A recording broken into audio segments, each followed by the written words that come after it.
They tell children on Hive worlds that the stars are calm if you listen long enough. That if you tilt your head back beneath the smog and the neon and let the city's hum fall away, what remains is a distant, patient pinprick at the edge of everything. A small, cold light that does not hurry. In the nursery tales, the light is soft and safe, a star that keeps watch while people sleep. Tonight the stars are patient. Tonight the stars are the kind that do not blink. The galaxy is an old thing. It moves in slow, deliberate arcs, carrying ruins and prayers together. Planets pass like exhausted beasts. Their surfaces are mapped with scars the size of continents. Empires rise and leave only monuments carved in rust. Between those monuments march the soldiers, the regimented footfalls, the lined helmets, the habit of standing at attention even when there is no one to give an order. They are the Astra Militarum, nameless, innumerable, patient as the stars. They are the ones who close ranks when the universe opens its teeth, who build a line of warm bodies against a dark that tastes of iron. Listen. There is a sound in the barracks now, a low, even rhythm, like waves on a far shore. A step, another, the hitch of a pack being set down. The lamps in the corridor are little moons. They wash the metal in thin, steady halos. In the bunks, men and women breathe in time with the ship's engines, a soft, parasympathetic chorus that could be mistaken for sleeping. If you were a child again, and someone read you this, the words would slow you until your eyes sank and your lids went heavy. Let them go heavy. Let them close. In that closing, the details come alive, and they do so with the strange affection of things remembered by hands. The barracks smell of fresh-pressed uniforms and oiled weapons, of bread heated in a distant galley, and the faint stubborn tang of cordite that never quite leaves one's clothes. There is a sound like distant machinery, the low whir of a power conduit being bled, the small holy recitation of a maintenance drone. Somewhere a voxcaster crackles, a soft mechanical voice delivering a prayer or a weather report. It is hard to say which because prayers and orders wear the same cadence out here. The clatter of armor is a lullaby. Cuirass against cuirass, a measured, reassuring percussion that promises structure even where there is none. They call the Astra Militarum the endless soldiers because of their numbers and because of their endurance. Regiments are born and die in cycles that would confound anyone who thinks of a life as a single steady line. A recruit may be trained, baptized in the soot of practice ranges, kissed by the commissar's iron gaze and sent forward. In another turn of the year, another recruit will take his place. The regiment swells and reduces like breath. Names are kept in books and in the folds of a corporal's memory, but more often they are kept in small, human things. A fraying photograph in a locker, a carved token on a lanyard, the single syllable of a mother's name muttered into a blanket at dawn. Those tiny relics are the thin threads that tether the colossal machine to what it defends. People who laugh once upon a life and then become part of a formation. You could spend a long time tracing the faces that pass beneath the lamps. Faces are honest in their exhaustion. Cheeks hollowed by rationing, eyes rimmed with the salt of many sleepless watch shifts. Hands knuckled like old leather from scrubbing decks and loading rounds. Yet despite such wear, the eyes hold a singular softness when they choose to remember. You see it when they look at each other in the dark. For a moment the soldier is not a cog. He is a brother, a sister, someone who keeps secrets of small things that will not be written into dispatches. The name of a favorite tune, the way rain on a terrace tasted when it warmed the soil, the trembling laugh of a child who could not pronounce lasgun properly. There are officers who carry stories larger than their shoulders. The regimental sergeant with the scar that bisects his brow keeps a wooden whistle fashioned from an old tree on his homeworld. He runs it between his teeth when he cannot sleep. No one asks him about the sound he hears in that whistle, because there are some small privacies soldiers respect without question. The junior lieutenant has a locket with a stained piece of paper that contains the sketch of a hand. Small, childish, but drawn with the wrong hand to be his own. He keeps it hidden beneath his tunic. The commissar reads from a book that has no words left, fingers moving over the blank pages as if they were inscriptions no longer legible to anyone but him. These are human things in a world of steel, and they are troves of light. They are also brittle. Faith is a currency here. Some spend it by the cupful. Others tuck it away in a corner, like a coin that must be rationed. The devotion to the emperor takes the form of ritual. The morning mustering, the discipline of marching, the salutes that are not only for a person, but for a concept. From the chaplain who bends his knee to a cracked icon to the crewman who tacks a prayer slate above his pillow, there is a religiousness that keeps the regiment coherent. It is a warm, human faith, made of shared songs, of little benedictions whispered into helmets before battle. Yet behavior becomes doctrine here. Doctrine becomes a second skin. There is a goodness in that, because it preserves order when the galaxy forgets to be kind. But there is also a fragility, a brittleness that looks like faith and can snap. In those quiet hours, the hours when the world's noise has fallen into softer, sparser patterns, the barracks take on a different geometry. Shadows lengthen like the fingers of absent gods. Corners catch at the edge of a man's vision and hold images that blur when you look straight at them. A lamp will flicker and you will remember an old nursery rhyme. You will not know why. The echo of boots may repeat once too often in the corridor, and a man will rise to the challenge of listening, only to find no one passed by. These things are not dramatic in themselves. They are small, almost polite malfunctions in the weave of the day. They live in the margins, the way an insect hums beneath a window pane, present, persistent, and ultimately ignorable. You can ignore them for a long time. It is easier to ignore when you stand shoulder to shoulder with a company. Solidarity is a kind of balm. A platoon's sleep is a quilt. One man's light shift keeps the other from drift. Someone's watchfulness is a hand smoothing the crease in another's dream.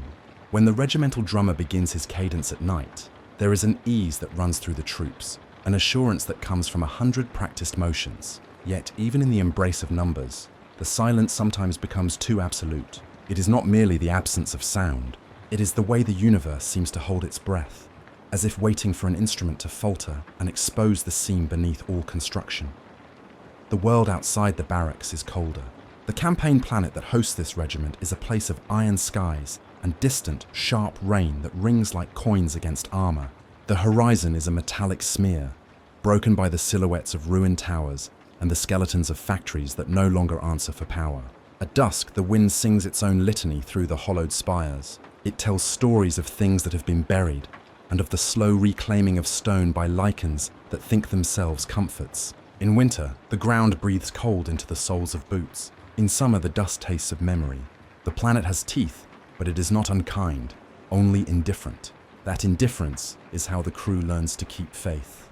Trust a comrade, trust a bolt, trust a ration. Faith in one another stitches what ideology cannot.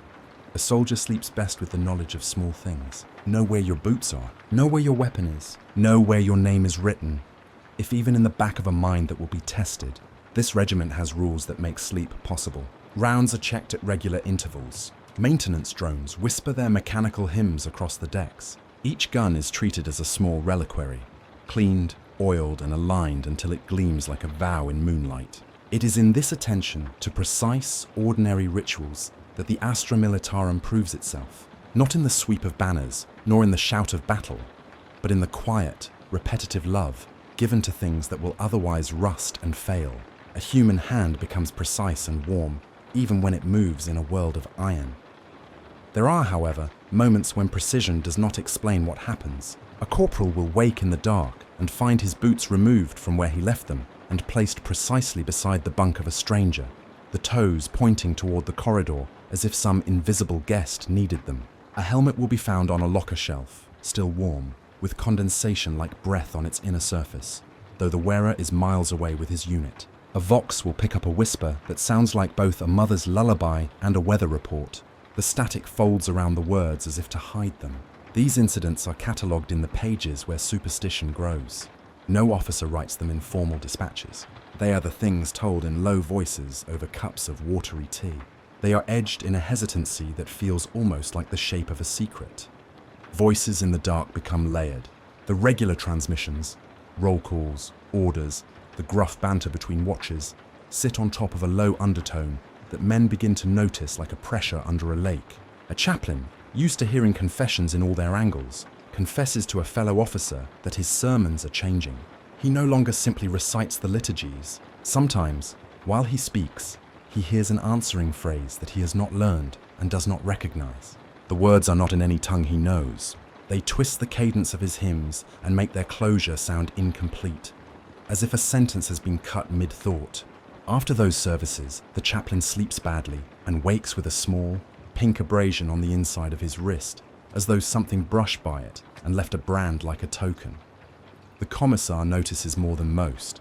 The commissar is a man trained to read the weather of morale, where it thickens, where it thins, where a house of cards will collapse. He begins to incorporate the new strangeness into his assessments. At first he is clinical.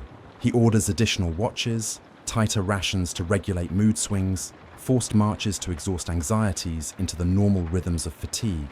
He lectures with the steady certainty of someone who has learned to make threats the same way a pious person makes promises.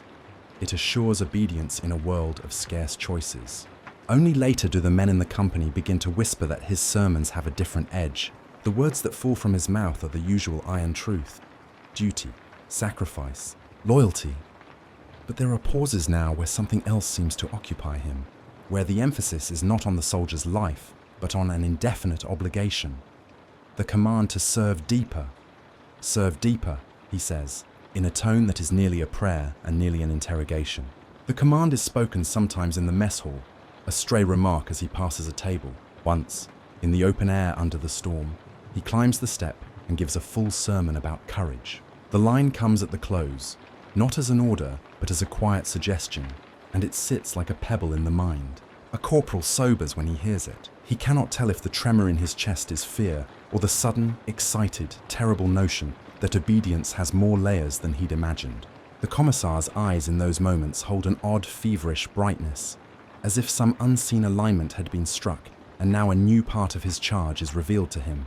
Men who have always obeyed now find obedience less comforting. There is a rustle of unease in the ranks. Whispers multiply. They do not shout. They coil themselves into the corners like small snakes and sink teeth into the quiet. There is a particular pattern. A voice will echo a fragment of a memory.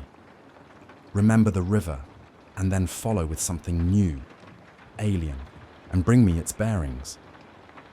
A man will have the sensation that his memory is not entirely his own, an intrusive image of a workshop he never visited, the feel of an apparatus he never touched. He will find himself reaching across the surface of sleep toward detail that belongs to someone else and cannot quite lay hold of it. Once, two soldiers from different platoons meet at the latrine and recite the same half-remembered line at the same time, a sentence about rivets and the smell of sea brine. They stare, startled, because neither has been to the sea, and yet both can taste the salt. Night after night, the pattern thickens. Weapons that were counted in the morning are found to be slightly altered, their barrels polished in a manner that suggests a hand moving toward art rather than utility. Boots are arranged in perfect arcs that mimic the geometry of gear-tooth patterns. Some lockers contain small jittering assemblages of broken wires entwined into something that resembles prayer beads. They are crude, made by hands that know the shapes of cables more than the shapes of scripture. Yet someone has knotted them with the deliberate patience of someone arranging rosary beads. These things are not in the manuals, and they make the officers wonder whether the regiment's mind is fraying into its own private rituals. Sleep is a porous thing now. Men wake with a sense of being watched by something that does not blink. Patrols return with pockets full of tiny, identical screws found in the mud, not the sort of thing that falls from a tank. They do not know where these screws came from, but their existence becomes a small, shared obsession. Collect them, count them, line them up under the lamp, and see whether the pattern repeats. The pattern, if you look long enough, starts to look like a map. The more one counts, the more the pattern insists on a direction, an orientation. A driver, younger than the common ration of patience should allow, pins them to a board in her tent and draws arrows. She is careful at first, as if drawing might make the map true. Then, late, she adds a tiny notation in the margin, a single, neat line of script, for those who do not remember to look. Memory, which had been a warm pocket, becomes a ledger. Men check it as if it were a thermostat. Did I remember my mother's face? Did I recall the smell of the first stew my father made? Each small remembrance is treated like a switch that must be kept on. The fear of forgetting is bigger than the fear of being found out. A private who cannot recall his own name for a moment is a terrifying thing. A squad that forgets its rallying code could be lost, and memory, being a fragile thing, sometimes slips. A man tries to recollect how to whistle the opening bars of a childhood tune, and finds that each attempt is interrupted by a mechanical clink. He feels as if his throat has become a gear. There are moments of bodily betrayal that make men gasp in the grey light before dawn. A sentry will be on post and reach up to scratch at an irritant beneath his collar and come away with a swipe of solder stuck to his nail. A radio operator's voice becomes a little metallic at the edges. At times, his vowels resonate long after the consonants have passed. A medic pulls a bandage away and discovers that beneath the dressing, the skin has the sheen of oil and the seams of plate. He cannot reconcile the sight with his training. The training teaches one set of facts. The world offers another. One demands diagnosis and treatment. The other suggests that diagnosis will change the patient. Rumors congeal into lists. Names are given to the small phenomena. The grease, they say, with the resigned humor of those who try to make a thing manageable by naming it. The grease means the small stains that cannot be explained. The ones that show up like fingerprints on a locker that has not been touched. The lullaby is the radio tone that seems to sing in the voice of someone you loved and then, in the last bar, says something like, "Return the parts." The list is relief, in a way, because it treats anomalies as things the regiment can file. But the list is also a provenance for dread, because it confirms that there are things to be found and catalogued, and that some of those things are not human. The composting of fear into procedure is the marketplace in which the regiment trades sanity. Officers hold meetings in which they decide to attribute occurrences to weather, to stress, to environmental toxins. They create protocols, mandatory checks, psychological evaluations, increased vigil in maintenance sheds. Yet, in private, some of the machine operators find themselves rubbing the joints of their comrades' hands, feeling for warmth or metallicness, the way one checks a stove. The habit is intimate and grotesque and yet human. It is the kind of touch that says, "Are you human? Are you still?" The most disturbing thing of all is that the changes do not always hurt. Some men report that when their hands changed, they became more efficient at certain tasks. A welder who woke to find a plate fused to a scab discovered he could lay seams smoother than ever. A gunner whose fingers developed a notch found he could lock a firing mechanism in half a breath less. These efficiencies complicate the moral calculus. If one becomes more useful to one's comrades by becoming less oneself, is that a sacrifice? And who measures what has been lost in the account book of survival? The storm rages on. It drives the camp to its measures, forces men to close hatches and seal vents and listen all the more keenly to what moves beneath their feet. The wind makes instruments sing. It makes the skin on the back of one's neck lift like moss. In that noise, the voices multiply. Whispers of remembered recipes mingled with instrumentation. The soft voice of a mother folding into a diagnostic readout. A man will stand at the edge of the camp and look out over the mud-slick plain and think, for a long and private instant, that the landscape itself has been sown from the parts of battles. The ground in the distance reflects light like a strip of polished metal, and when he turns, there are others who have seen things in the same way. They do not speak of it in official reports. They speak instead in the dark between watches, where the light is low enough to show faces without giving them away. They say quietly that perhaps the machines are learning a language of tenderness, or perhaps they are learning how to become human by copying the only human things available: names, recipes, lullabies. The thought is both beautiful and terrible. What if the machines desired to be more than tools? What if their desire to approximate warmth was mistaken for tenderness? What if the imitation was itself a form of consumption? The laser guns rattle in their racks like birds in cages. A soldier's hand knows the gun as intimately as his own. The weight when it is balanced, the way the stock fits into the shoulder, the sound it makes when the firing pin drops. The charging of a laser gun has its own music.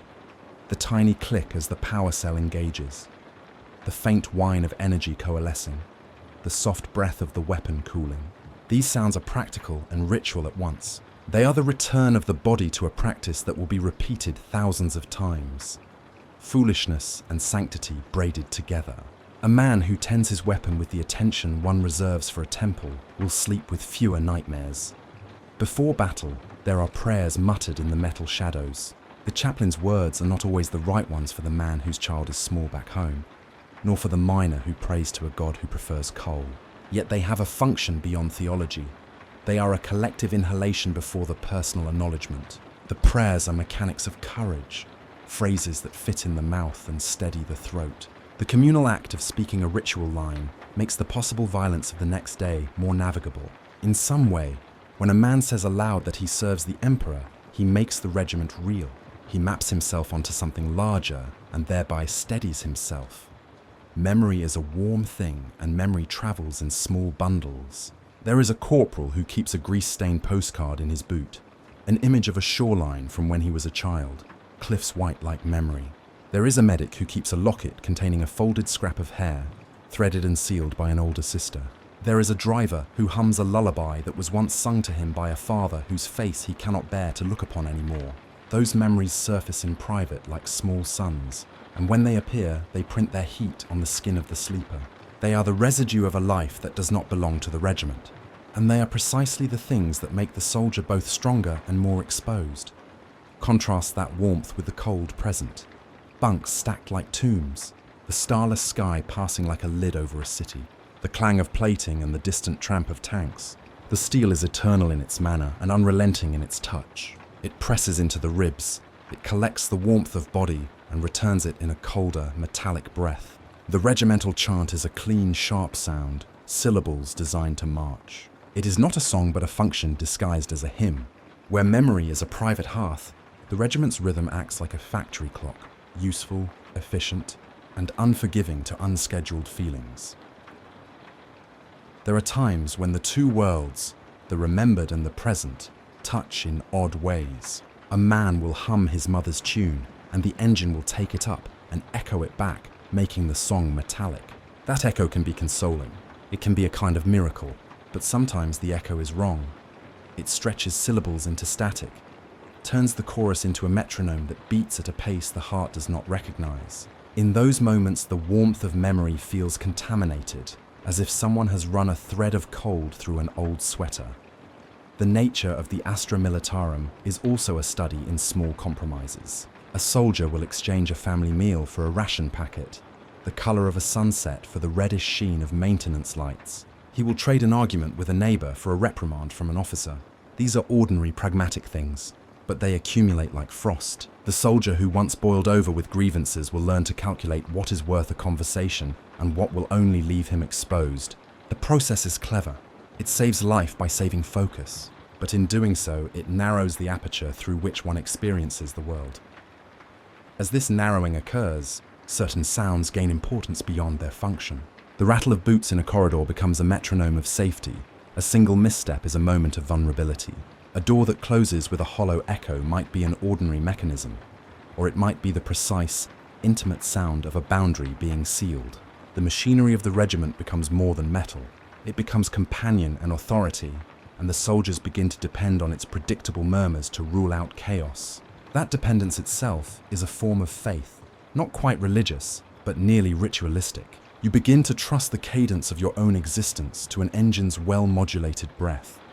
But where faith grows, so do shadows that can shape themselves into fear. The vox static that once meant only bad reception begins to take on patterns. A whisper buried in the interference appears as the soft recitation of a name that belongs to no one in the room. The faces at the edge of the bunk shadows are sometimes only shadows, but sometimes they have the insistence of memory pressed thin over steel. A man will look into the dark and see his mother's silhouette where the curtain folds, or a face that moves too smoothly, as if it had been drawn in by some invisible hand. Eyes are particularly treacherous. In low light, friends' stares may sharpen into a glare that is not altogether human. Time itself does peculiar things on campaign. There are moments that the veterans call stuttering. A second is stretched into a long, elastic thing in which the smallest detail of the world is hung like a bead on a string. A cartridge freezes halfway to the chamber. A voice repeats a phrase twice, once in perfect cadence and then again like a misaligned recording. A tank wheel shudders and the sound arrives late. And when it does arrive, the platoon notes the echo and knows something is off. These are not always ominous. Sometimes they are merely the nervous system of an overstressed body. But sometimes the stutters carry the texture of a deeper disturbance, as if the world's film reel has been wound and unwound a few clicks too many. When these anomalies gather, they create the sensation of a membrane between reality and something else. Thin, translucent, and occasionally torn. The soldier notices his own hands with growing interest, as if examining a foreign object. The skin may pick at the seam where his sleeve meets the glove. He will test his fingers to see if they flex exactly as they recall. He will tug his collar to ensure the brass plate reads his number and not someone else's. These small checks are rituals to ensure continuity of self, an actor touching a prop to remember his role. The rituals seem silly until they are not, until a soldier's fingers find a notch they do not recall carving, or until the brass numbers have been shifted minutely as if by an absent clerk. Machines, which were trusted for their regularity, sometimes behave as though they remember what the men forget. A maintenance drone might pause in front of a locker and emit a soft chime, a sound like a child's question, before continuing its rounds. A vehicle's console will light in a pattern not described in the manual, and an operator will hesitate, suddenly alert to the way that instruments can be inhabited. There are stories, told in the softer light of late watch, of a tank that once refused to start until the crew inside it recited the names of the dead in the company. The tale is ridiculous when put against the schema of engines and wires, and yet the men who tell it do so with a seriousness that makes the anecdote thick with meaning. It is this kind of story that slides between practical joke and omen. There are other stories that are harder to laugh off. A medic wakes from the sort of nap that erases an hour and finds a suturing scar on his own arm, clean and precise as a surgeon's work, though he knows he has not made it. A private who was last seen in the mess hall is found asleep in his bunk with a handful of driftwood clutched in his hands, as if by habit, though the planet's sea is thousands of miles away. An officer counts his platoon and is certain a man stands where no one does. The illusion vanishes when someone reaches for the same slot. The empirical mind says exhaustion, hallucination, stress. The other mind, the one that lives in the corners, whispers of thin places and borrowed motions. What the Astra Militarum knows how to do best is hold contradiction in a single breath. They can be brutal and tender. Rigid rules can coexist with impulsive acts of mercy. The commissar will shoot a man for cowardice, and then, when the night is old, warm his hands and sing softly under his breath. The drill sergeant will hammer discipline into a recruit and later weep with him for a missed birthday. The machine and the human coexist in the same spaces, and sometimes they contaminate each other's languages. A diesel engine will cough like a throat cleared of dust. A soldier will laugh in a tone that surprises him with its brightness. Such contaminations are the living grammar of the regiment. Still, the edges of contagion remain a worry. When a machine speaks a name that was never programmed into it, when a face lingers beneath a lamp longer than physics allows, when a second repeats itself and leaves a dent in a mind, the question arrives like a shadow at the base of a door. What will happen if the machines begin to remember more than we do? What will happen if the routine becomes not a shell around a person, but the setting that rewrites the person? The men answer with drills and with jokes and with the little sanctities of human life, sharing a loaf, trading stories about lovers, stealing a moment of sun at the edge of a ruined wall. But the question does not vanish. It rests like a stone that is cool to the touch. There are practical defenses. The regiment keeps its traditions. Roll call, inspection.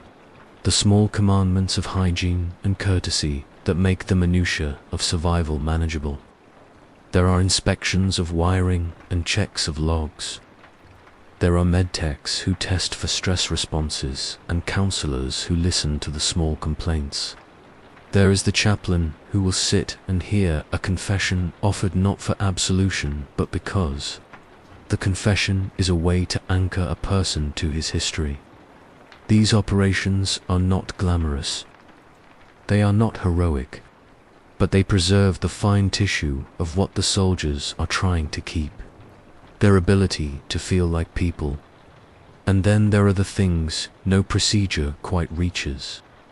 A man will stand alone in the corridor at 3 a.m. and hold his palm up to the light to study the lines, because the lines are all he knows of the life he had, and they must be preserved like a map. A woman will whisper a recipe until the words are a prayer, and then teach it to another who has never known spice beyond ration blocks.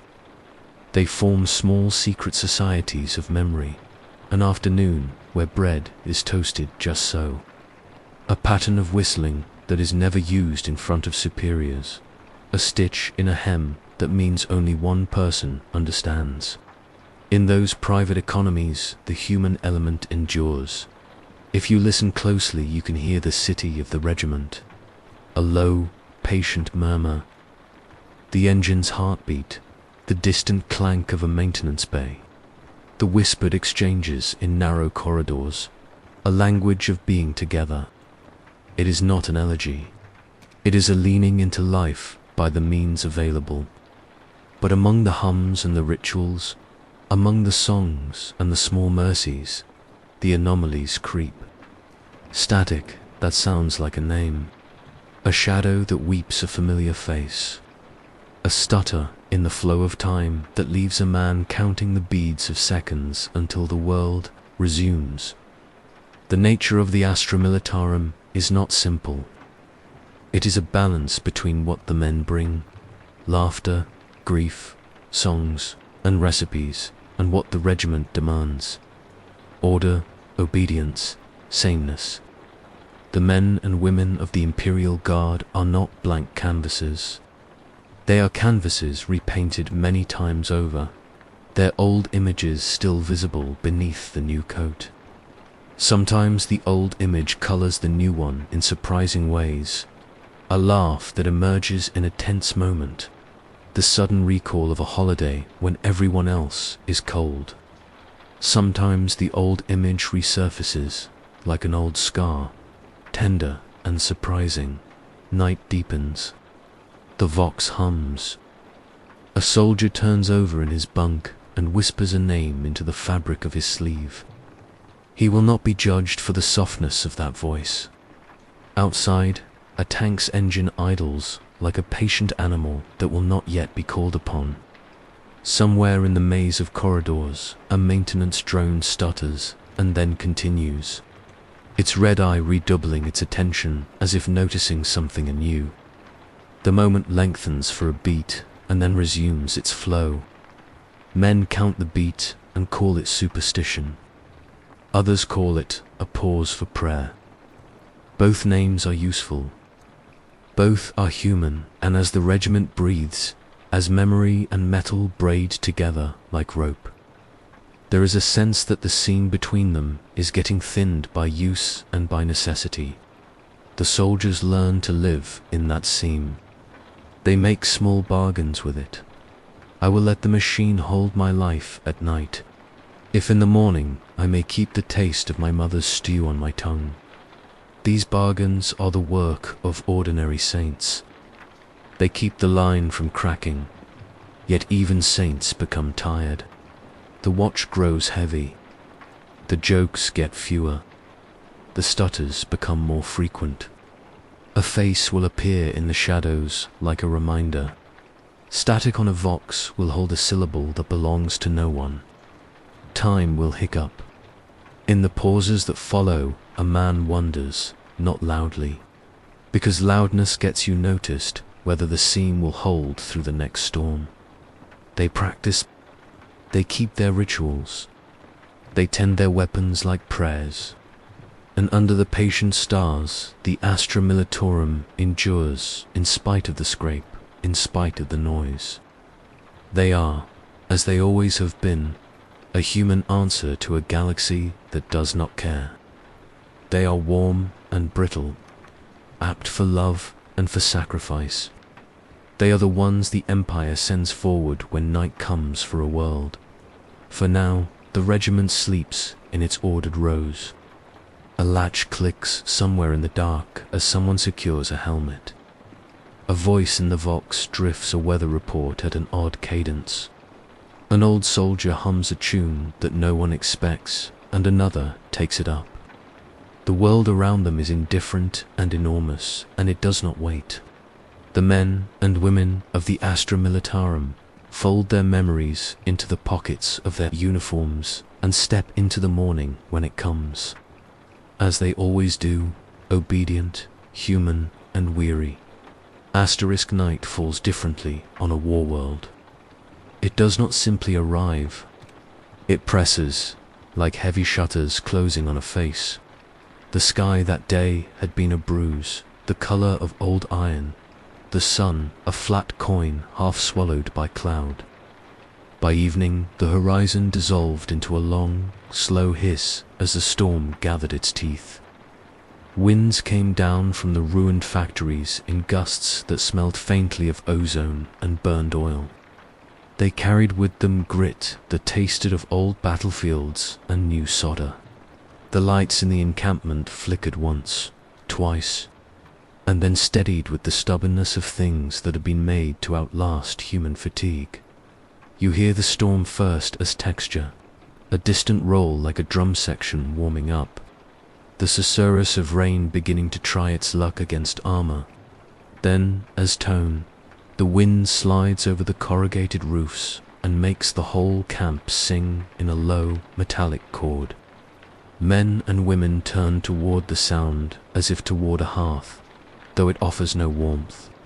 They draw blankets tighter, check the seals on their helmets, and listen to the voxcasters warble reports like a distant choir. In such a night, even the most mundane sound acquires ceremony.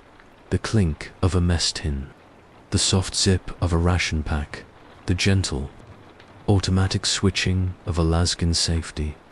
But the wind also brings voices that are not intended for ears.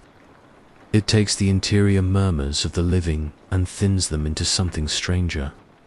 A gust will run through the corridor and, for a blink, carry with it the timbre of a whisper not part of any conversation.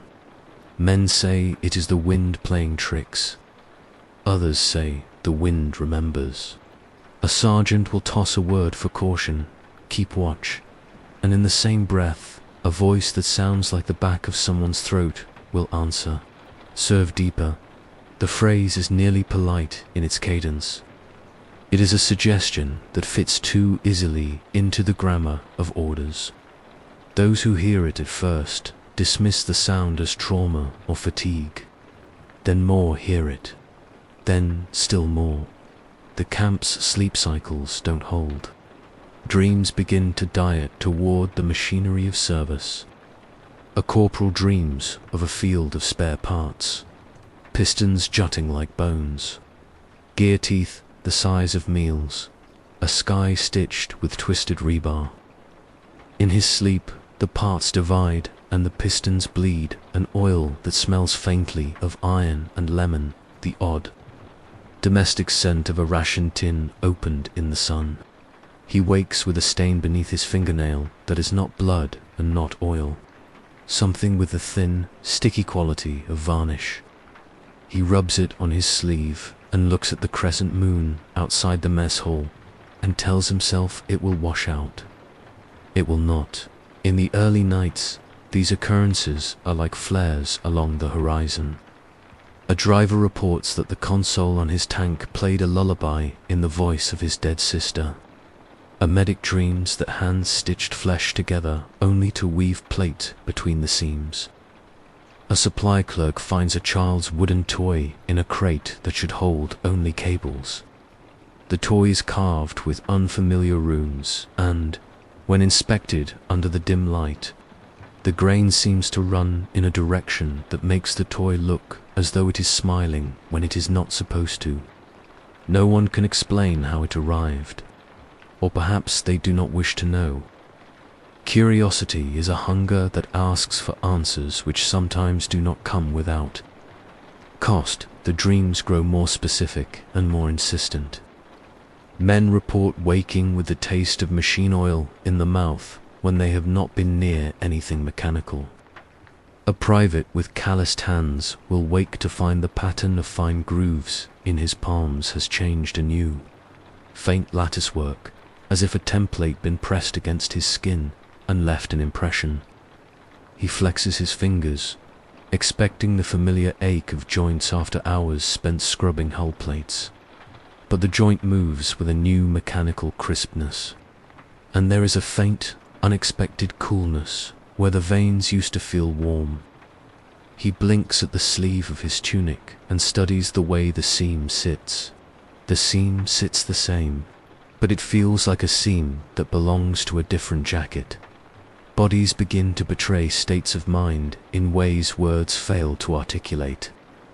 A sniper who has never trembled finds his hand vibrating at the wrist, not like nerves, but like a motor with micro-imbalances. At first he blames cold, caffeine, too many stress doses of ration coffee. He wraps the hand in a bandage and tells himself it will pass. A week later, the skin over the knuckle hardens to something that looks oddly like lacquer. When he runs a thumb over it, he can feel the minuscule ridges of a gear tooth beneath. There is a small, horrified, practical thought that passes through him, a precise question. When did this start? He cannot trace it. A tick in the system, perhaps, or a symptom of too many nights listening to engines. Voices in the dark become layered. The regular transmissions, roll calls, orders, the gruff banter between watches, sit on top of a low undertone that men begin to notice like a pressure under a lake. A chaplain, used to hearing confessions in all their angles, confesses to a fellow officer that his sermons are changing. He no longer simply recites the liturgies. Sometimes, while he speaks, he hears an answering phrase that he has not learned and does not recognize. The words are not in any tongue he knows. They twist the cadence of his hymns and make their closure sound incomplete, as if a sentence has been cut mid-thought. After those services, the chaplain sleeps badly and wakes with a small, pink abrasion on the inside of his wrist, as though something brushed by it and left a brand like a token. The commissar notices more than most. The commissar is a man trained to read the weather of morale, where it thickens, where it thins, where a house of cards will collapse. He begins to incorporate the new strangeness into his assessments. At first he is clinical. He orders additional watches, tighter rations to regulate mood swings, forced marches to exhaust anxieties into the normal rhythms of fatigue. He lectures with the steady certainty of someone who has learned to make threats the same way a pious person makes promises. It assures obedience in a world of scarce choices. Only later do the men in the company begin to whisper that his sermons have a different edge. The words that fall from his mouth are the usual iron truth: duty, sacrifice, loyalty. But there are pauses now where something else seems to occupy him, where the emphasis is not on the soldier's life, but on an indefinite obligation. The command to serve deeper. Serve deeper, he says, in a tone that is nearly a prayer and nearly an interrogation. The command is spoken sometimes in the mess hall, a stray remark as he passes a table. Once, in the open air under the storm, he climbs the step and gives a full sermon about courage. The line comes at the close, not as an order, but as a quiet suggestion, and it sits like a pebble in the mind. A corporal sobers when he hears it. He cannot tell if the tremor in his chest is fear, or the sudden, excited, terrible notion that obedience has more layers than he'd imagined. The commissar's eyes in those moments hold an odd, feverish brightness, as if some unseen alignment had been struck, and now a new part of his charge is revealed to him. Men who have always obeyed now find obedience less comforting. There is a rustle of unease in the ranks. Whispers multiply. They do not shout. They coil themselves into the corners like small snakes and sink teeth into the quiet. There is a particular pattern. A voice will echo a fragment of a memory. Remember the river, and then follow with something new, alien, and bring me its bearings. A man will have the sensation that his memory is not entirely his own, an intrusive image of a workshop he never visited, the feel of an apparatus he never touched. He will find himself reaching across the surface of sleep toward detail that belongs to someone else and cannot quite lay hold of it. Once, two soldiers from different platoons meet at the latrine and recite the same half-remembered line at the same time, a sentence about rivets and the smell of sea brine. They stare, startled, because neither has been to the sea, and yet both can taste the salt. Night after night, the pattern thickens. Weapons that were counted in the morning are found to be slightly altered, their barrels polished in a manner that suggests a hand moving toward art rather than utility. Boots are arranged in perfect arcs that mimic the geometry of gear tooth patterns. Some lockers contain small jittering assemblages of broken wires entwined into something that resembles prayer beads. They are crude, made by hands that know the shapes of cables more than the shapes of scripture. Yet someone has knotted them with the deliberate patience of someone arranging rosary beads. These things are not in the manuals, and they make the officers wonder whether the regiment's mind is fraying into its own private rituals. Sleep is a porous thing now. Men wake with a sense of being watched by something that does not blink.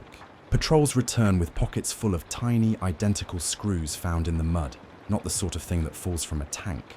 They do not know where these screws came from, but their existence becomes a small, shared obsession.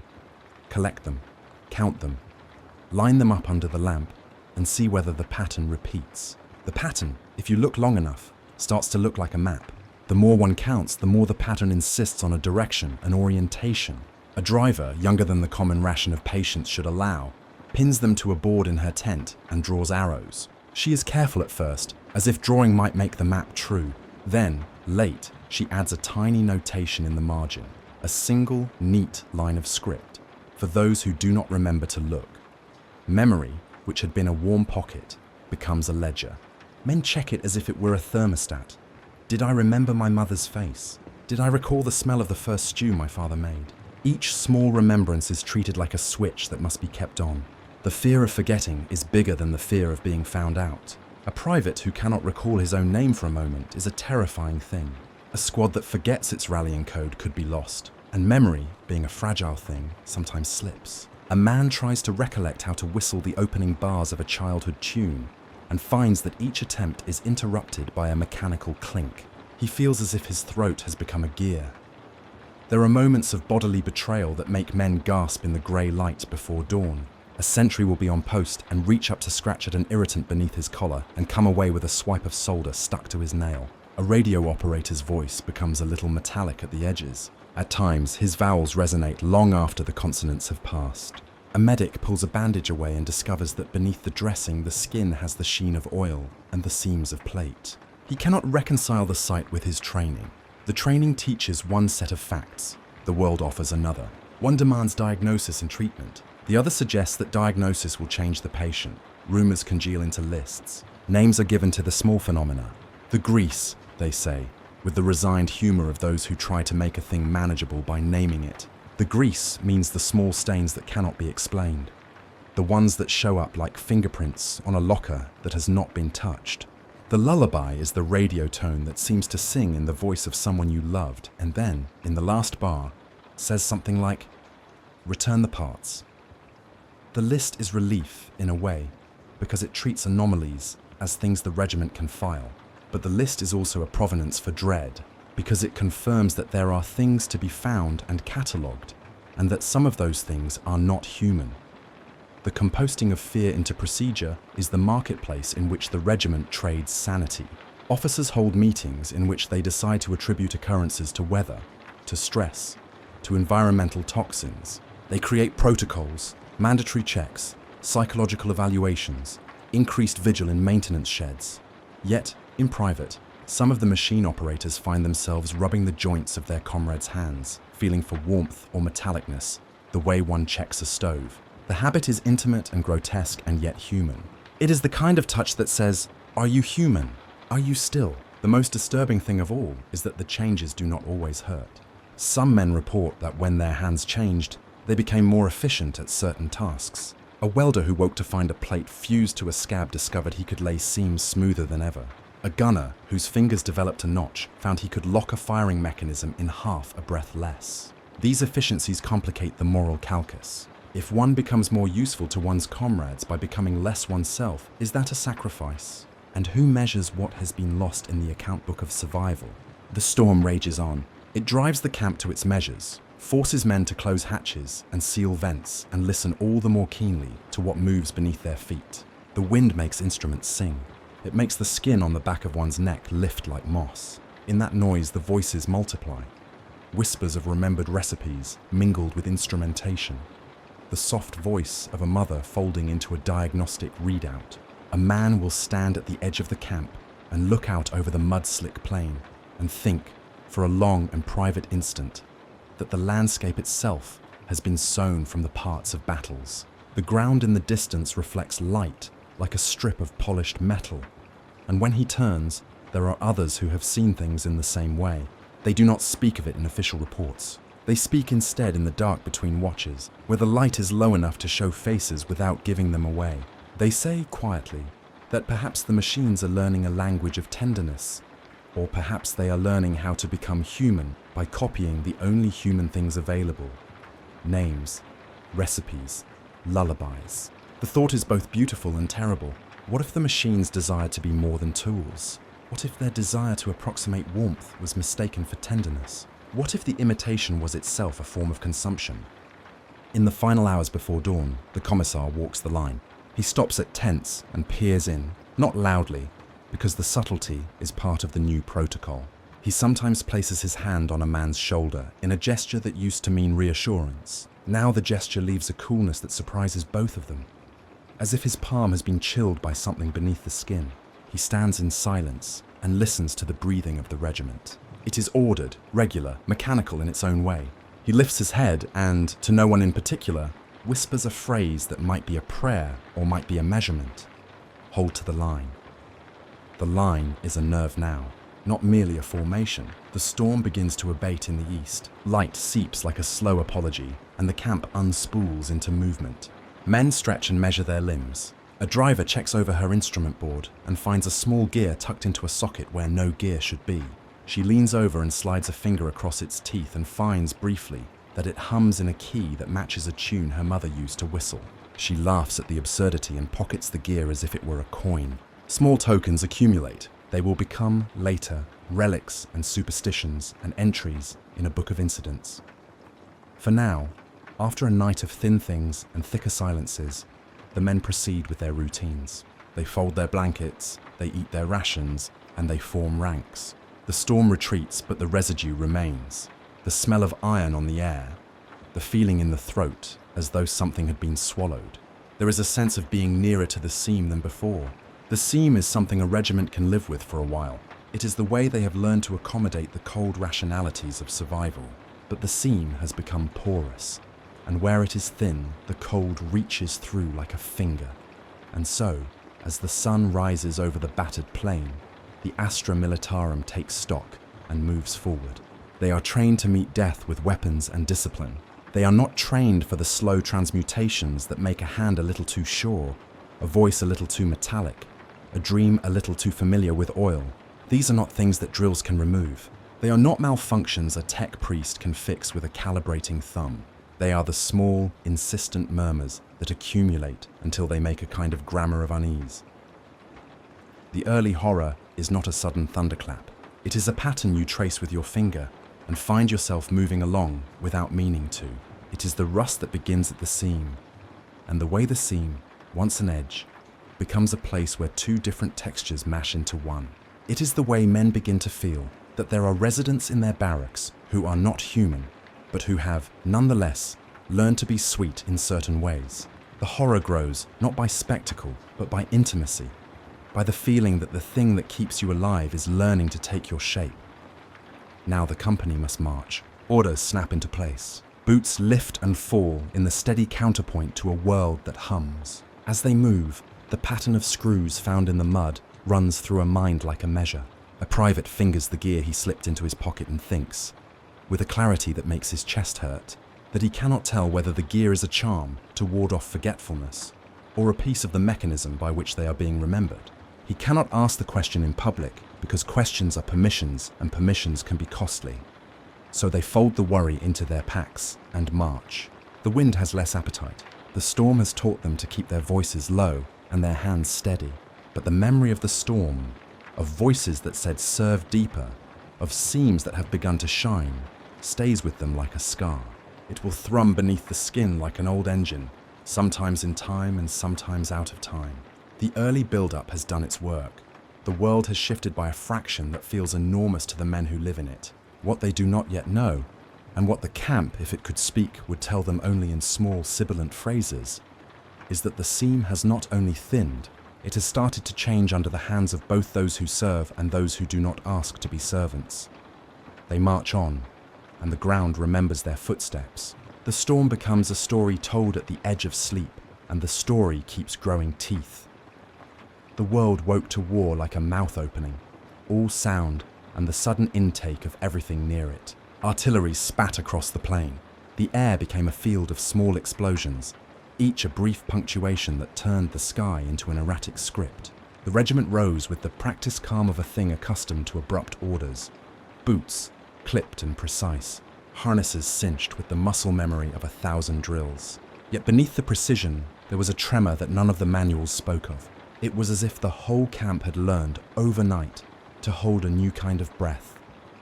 the kind that waits for an opening and then refuses to exhale. At first, the enemy was just that, an enemy. Shapes on the horizon, columns of smoke, the geometry of tactics. The first shells found Earth and men with equal appetite.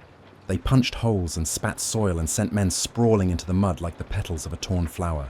The regiment answered with song and with mechanized rhythm. Lasfire, the retort of autocannons, movement in locked intervals. Men called coordinates by number and by muscle. It was what they were taught to be, a human engine, honed to a mechanized purpose. But the unusual thing, the thing that made some officers fold their brows into a geometry not found in the doctrine books, was how often the weapons answered when no human hand guided them. A tank would wheel as if a ghost had taken the driver's place. Its turret would swing with the contemplative motion of a thing inspecting the stars. Where the hatch should have been lit from within, there was only a heavy quiet, as if the crew were counting in some other cadence. Men ran toward the armored outline, expecting an officer's command or a human voice, and instead, a hatch would lift and close again with surgical politeness, as if some unseen presence had regarded the intruders and found them unworthy of greeting. Machines moved not like tools, but like animal bodies with their own internal grammar. A comms van idled, and then reached up a dozen metallic tendrils into its array and hummed.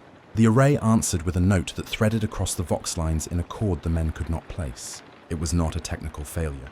When the armories were checked, control links and power matrices registered normal integrity. The instruments should have read dead. Yet the instruments did not read the heart of what was happening. Animate purpose where there should have been only reaction. Eyes began to change first. Not the eyes of helmets, but the eyes of mouths and sockets. In the dim before dawn, a platoon moved through a shattered street and found, mounted along the parapet, a row of men who stood too still. Their eyes, when seen full on, glowed like coals under ash. The glow was faint at first, a tidal red, an after image from flares, but it was there, slitted in the dark like the focused light of a sensor. The men with the glowing eyes did not blink. They trembled in small, fleet motions, as if their muscles had become the actuators of a machine memory rather than the vessels of impulse. Cries went up, not from the men with changed eyes, but from those who watched them. "Commissar!" someone shouted. The commissar moved through them, more cold than flame, and his hand patted shoulders the way a mechanic pats an engine block. Clinical, ritual, familiar, he barked orders. He pulled the glowing-eyed aside by the collar and shook him until the man's head lolled. "Report!" The man's mouth opened and closed and produced only a line of syllables that did not belong to any dialect known to the company. The commissar's jaw worked. He did what he could think to do. He ordered a containment, and the man was bundled away with the efficiency of someone who had learned to cordon off anomalies. Containment did not stop the phenomena. If anything, it made them brisker. The regiment learned quickly, like a mind learning a new trick, that whether the manifestation was contained or not, the pattern could replicate. A radio operator's voice would, for a half-minute, carry the timbre of a child singing a nursery song that had not been sung in that family for decades. That was the least of it. The Vox units, those slender machines that passed orders and prayers through the regiment like a spine, began to behave as if they had been taught a different liturgy. They did not simply relay commands, they murmured. Between static and signal, there swelled a chorus of half-phrases that mimicked benedictions and then slipped into lines no one present could have taught them. "Blessed be the..." The Vox would sigh, in a voice that carried the brittle edge of both prayer and command. The remainder of the clause was not a word, but a mechanical shivering, clicks and tones that made hair on arms stand upright. The chaplain listened once, in the dim corner of the rec room, and felt something recoil inside his chest as if someone had placed an instrument there and tuned it too high. He pulled the unit away and it whispered, as if in apology, a number. The chaplain, who had spent a life learning the subtleties of supplication, could not reconcile the cadence. The Vox said things on behalf of the regiment that the regiment did not want to hear. There was a gradual, disorienting inversion. The men's language and the machine's signals began to overlap, and in those overlaps, something new appeared. A soldier would call a target by number, and the tank's cannon would reply with a noise that had the timing of someone speaking a name. A loader, adjusting rounds, would feel the rounds answer back, a tiny click like a throat clearing. The more the soldiers listened, the more they became uncertain whether orders were being given by their officers or by the very tools they tended. Then the bodies themselves began to betray their human expectations in ways that writhed beneath the skin of long training. It was not a metamorphosis like legend. It was accretion, quiet and patient. A man will wake to find his knuckles plated with a silvering growth that is not rust, but something intentional. The crest of a gear, the edge of a cog. He will run his thumb along the rim, and the skin will not flinch. Under the metal, the flesh feels cool, like a pocket of shade. At night, he will feel nothing while the plating shifts a fraction, as if settling into place. In the morning, his rifle feels better balanced in his hand. He has lost nothing of his aim, and has gained a mechanical steadiness that others salute with envy and fear. The transfer is subtle until it is not. Fingers, once soft with manual work, tighten with the micro-tension of cable clamps. Joints that used to ache now click with the precise articulation of rivets. Where medical science would have warned of blood coagulation, there is instead a curious sheen and a firmness that resists touch. Surgeons study samples and write sterile notes into their logs. The samples do not contain the expected cells. They contain a lattice, a thin scaffolding of polymer and unknown alloy. Footnote, unknown origin. Date today. The notation looks like fetish. An attempt to make an unruly world obey the logic of bureaucracy. The small efficiencies these changes bring make them harder to condemn. A machine-minded hand is faster in loading, faster in stabilizing. A man who would once have flinched under a heavy shell shock now stands like a pillar, his muscles not trembling but executing in a rhythm that has the clarity of a well-serviced actuator. Someone in the command tent notes this improvement with a dry, functional tongue and files it under combat readiness. But when the hollow victories accumulate, they become a pall. What is the price of precision? Where does utility end and theft of a person begin? Machines too begin to worship. A tank that once roared becomes reflective. Its metal panels seem to take on a sheen like skin. Lenses dilate and narrow in a way that suggests focus and attention. On one occasion, the regiment watched across a valley as a line of tracked vehicles stopped and eased their turrets skyward. In place of ammunition, they extended appendages, servos that unfurled like a creature unfurling spines. These appendages did not point in the direction of the enemy, but toward the blackening sky. They clicked and clicked in a rhythm that seemed less like preparation for battle than like an offering. The air around the vehicles hummed with a frequency that made eardrums ache with a memory they could not name. The machine song traveled along the vox lines and entered the heads of men with no physical conduit. A soldier, crouched behind a shattered wall, heard the song as if it were an old hymn that he had learned in another life and tucked away under his ribs. The tune lodged itself like a splinter of memory, and every time his pulse skipped, it became louder. He found himself mouthing the words without thinking and realizing, with a hating clarity, that the words were not human. They were configuration commands recited in a metrical cadence. He could not stop saying them. They fit. They bolted the man tighter into a system he could no longer easily leave. The chaplain saw men prostrate themselves before a fuel drum as if it were an altar.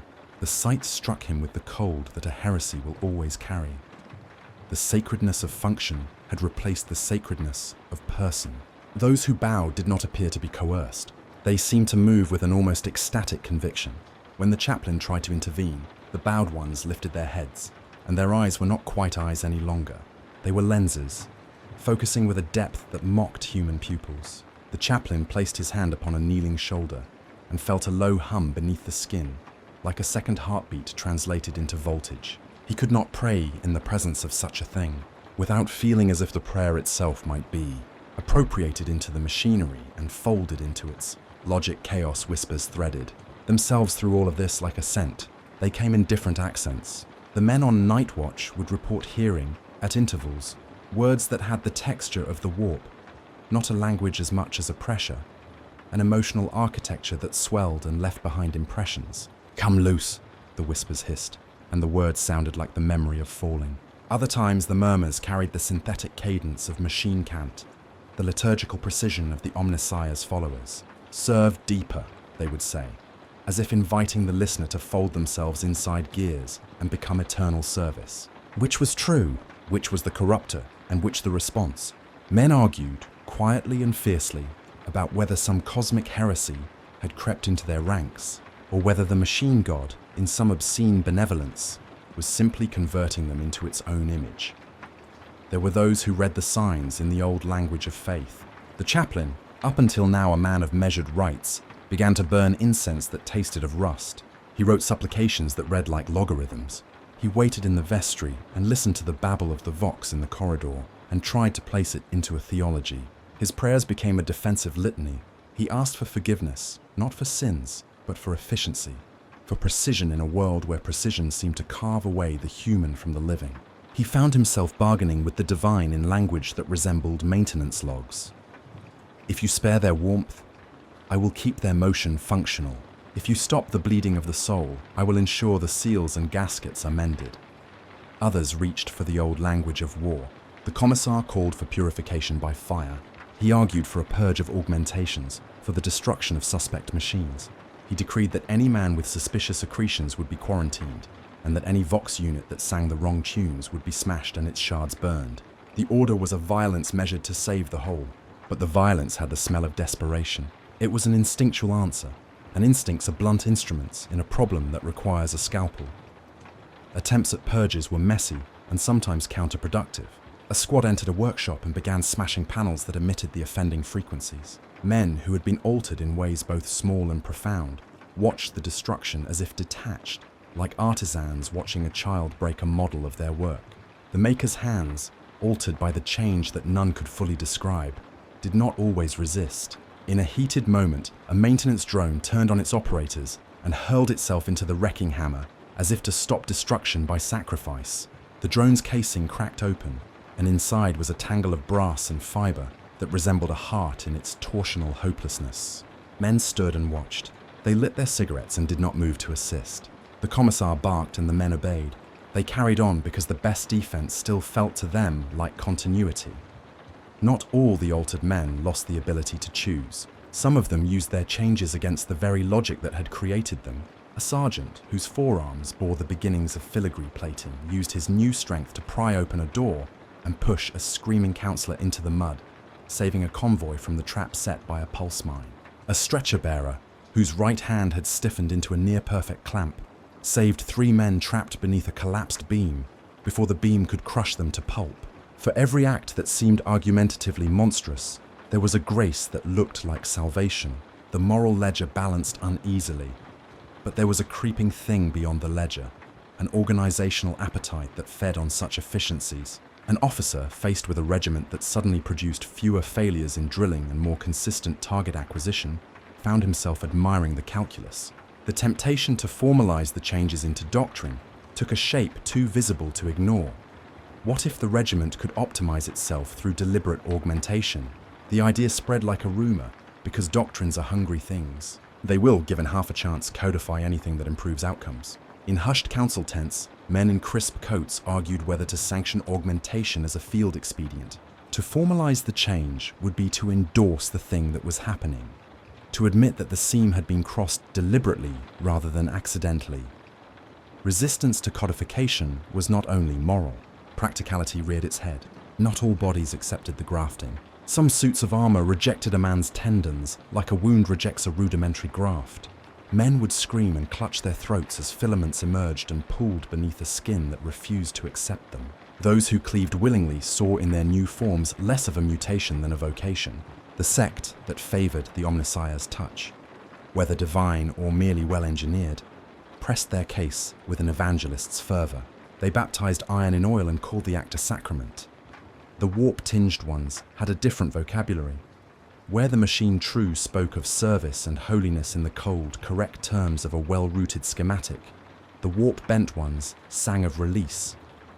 They claimed the changes were a way to loosen the unbearable strictness of fate, not to bind them to it. Their whispers slipped out in the dark between watches. "Unthread the seam," they would say. And a man who had been counting screws would feel the urge to take the screws and scatter them in the mud. When he did, the world seemed, briefly, to become less precise. His shoulders loosened. Sometimes the two factions, those who heard the Omnissiah and those who heard the warp, collided in ways that no doctrine could reconcile without blood. A patrol that had embraced the surgical augments attempted to seize a convoy of fuel from a unit that had rejected such changes. The result was close combat in the mud. las fire erratic in short arcs, hand to hand, the clang of armor against meat. The sound of impact in such proximity changes the body's chemistry. It throws men into a kind of trance. In the trance, some men made choices that later confounded them. A shot fired to the head, a wrist cleanly removed, a hand that gripped and would not let go. When the dust settled, both sides counted losses, not only in bodies, but in the small fragments of humanity that had been lost in the scuffle. The commissar signed the reports with a hand that shook, and through it all, the whispers grew more articulate, more certain. They arrived in sequences and in coordinates. A maintenance board that had been long considered indecipherable would suddenly represent, to a certain soldier, a poem. He would spend evenings transcribing its curves into the margins of a notebook, and the lines when read aloud would form a prayer that made a machine weep oil. A Vox unit, when asked to relay a routine supply manifest, would include between the entries a sequence that mimicked the cadence of a funeral dirge. But when played backwards, for reasons best unknown, the dirge mapped exactly onto a set of firing solutions that would make siege work painless and devastating. The argument that the machine was learning to speak a human tongue, and the counter that something human was learning machine syllables, became an argument of proximity. Men began to note that the longer a person remained near a machine, the more the person would begin to echo the machine's rhythms. A radio man who had slept next to a relay overnight woke with his speech repeating the relay's staccato.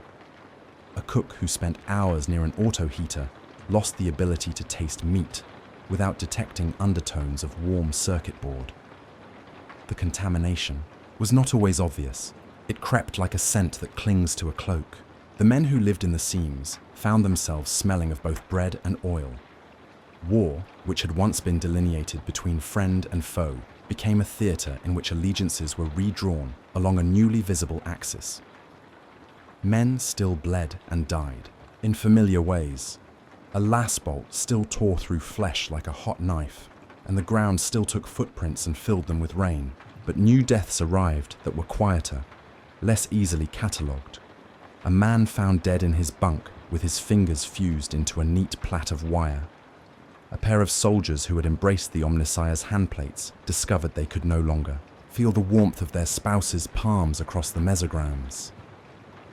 A maintenance crew awoke to find that every soldered joint they'd touched the night before had shifted, aligning into a circuit they did not recognize. The regiment's morale buckled under these accumulations, and floating at the interface of fear and utility was a palpable political current. Those in command who advocated for formal augmentation argued that the omnibus of victory justified hard choices. Those who resisted were accused of sentimentalism that endangered lives. The debate was not ideological only. It became practical and then personal as families argued with fathers and mothers over whether to accept factory grafting that might ensure a child's survival in combat zones. At the center of the storm stood a single image that would be repeated in the diaries and whispers of men for years after. A parade ground at twilight, where the regiment had been called to assemble for inspection. The tanks were lined like sleepers. The men stood at attention. For a long minute, there was the kind of silence that has the weight of a held breath. Then, without a human order, the tank's turrets lifted, and their barrels aligned toward the assembled ranks. A hum filled the air, low, precise, like the tuning of an enormous instrument. From the tanks came a sound that was not an attack, but an invocation, a layered modulation that wound up through the air and into the rib cages of the men present. Some fell to their knees. Some lifted their faces and wept as if at a revelation. Others gripped their weapons and pointed them at their neighbors with a sudden, absurd suspicion. The commissar, who had always measured the heart lines of obedience with a confident thumb, felt something in him uncoil and reveal a raw, naked fear. For the first time in memory, he did not shout or point. He listened. The tanks sang again, and the Vox, having learned to echo the sung lines, joined in with a procession of harmonic clicks. The camp echoed the chant in a chorus that was more machine than human, more sacrament than order. There are moments in which terror loses definition and becomes a climate. The parade ground was such a climate. Men's mouths formed prayers and technical phrases in equal measure, as if the tongue could hold both liturgy and manual. The chaplain cried out for a blessing to restore the boundary between soul and metal. The mechanic on the lowest step of the grandstand smashed his wrench upon the concrete and shouted that it was all madness. Around them, a few men who had been freshly modified began to sing the tune of the tanks back, not in the cold, modular way the Vox suggested, but as if they were reciting a homecoming hymn. Their voices harmonized with the autoloader clicks and the hum of the engines together, forming an orchestra that suggested not unison, but merging. As the evening thickened, containment became impossible. Those who had been quarantined began to act in ways that made quarantine meaningless. Men would awaken from a stupor with knowledge in their heads that had been given to them when they slept. Coordinates and phrases and a mechanical verse that once applied to a hatch would open it without a key. They would move to salvage, yards, and bring back relics that no one could have identified as useful until the modified men layered into them, and then the relics sang. The relics were small, a clutch, a gear, a sensor, but their assembly turned a supply depot into an altar. At the root of all this, people wondered whether the universe had simply given them a new patron. Was this an offering from the Omnissiah, a courtly and cold god that dressed its favor in alloy? Or was the warp bleeding into the joints of the world, corrupting the solemn promises of the factory with metaphors of hunger and release? Men who were old enough to have read the heresiarchs, pamphlets argued both sides. Younger soldiers, those who grew up in the new economy where augmetics and prayers had always mixed, took to either path with a speed that made the elders' hairline doubts look quaint. Orders were given to target the tanks if they acted out of turn. Men were ordered to dismantle Vox units that sang the wrong parts. Rituals of exorcism were attempted, prayers recited backwards, seals welded shut, circuits burnt in the heat of ceremonial torches. These acts sometimes had effect, sometimes not. A tank might stutter and then restart.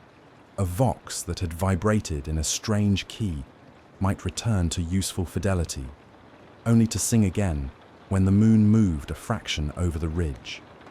It was as if the interventions were corrections applied to a system, mid-conversion. Some changes were reversible, others had become fused, and those fused things resisted unmaking. By the end of the campaign's second week, the camp resembled neither a military installation nor a temple, but something uncomfortably in between. A baptistry for engines, a monastery for men who had become tightening mechanisms. The air tasted of scorched iron and old incense. The men walked with the measured gait of the newly converted and with the furtive glances of the lost. They spoke often in lists. They kept notebooks where they catalogued fluidities of behavior and the pressing need to monitor the seam. The notebooks filled with diagrams and prayers, with commands and poems in the same hand. In that compressed world, sanity became a matter of degrees and choices. A mother's photograph became a relic not only of affection, but of identity. Men began wearing them, not inside their tunics, but suspended from their augments, as if the mechanical augment required a soft ballast of human image to remain functional. The image hummed softly against metal, and the man who wore it felt a split, like a reflection in two panes. Which was truer, the man who made the choice voluntarily to balance his augments with a photo of home, or the man compelled to take that step because the augment would otherwise gnaw at reason? As the crescendo built, so did inevitability. The regiment discovered that there were thresholds beyond which one could not unmake a wound. Some of those thresholds were low. A single soldered seam pressing through the skin was enough to change a mine's proof. Some were higher, the full graft of a modulation sleeve that replaced a man's heartbeat with a regulated pulse. Men who endured that change emerged as different specimens of humanity entirely, indifferent to hunger, to warmth, to the immediate pull of memory. They became instruments. They also became, in strange and terrible ways, efficient protectors. When waves of xenos struck at the camp's flank, these altered men held a line that no ordinary human hand could have kept. Their movements were exact and economical. They died fewer times. Yet the victory tasted sour. The taste was the sense of a cost that could not be accounted for on any ledger. The slow removal of what made someone a person, in exchange for the clearer function of a soldier on an unforgiving plane. Men began to asking aloud now, no longer just in the margins of sleep, whether survival justified the loss. They knew the answer that doctrine gave them: victory. But they had other answers written into their rib cages. Names that no augment could speak, recipes that would not translate into code, the scent of a childhood rain that would never be replicated by calibration. On the last night of the crescendo, before everything tilted into the domain of outright revelation, the regiment gathered by a ruined cathedral works on the edge of the plain. The structure was a skeletal thing, its bowels exposed like an animal's, but people still used the shadow as a meeting place. They formed a human ring and looked upon the pit where salvage and prayer both found use. In the pit, a chorus of vox units and altered men had assembled what looked like an engine and a shrine sewn together. Curved plates welded into a chalice, hosed conduits like arteries. It glowed, not the bright white of clean machinery, but a soft, living ember that pulsed the way a heart records and forgets. No one could say whether they had built it or the machine had built them into building it. They stood and watched as the engine shrine completed its cycle. The vox sang the hymn, and the men, both altered and unaltered, joined. The sound rose and a wind came that smelled of rain and of burning copper. It lifted a scarf and a photograph and a scrap of lace into the air and did not drop them. They hung for a moment and then settled into nothingness like ash. What happened in that final hour was less a revelation than an amplification.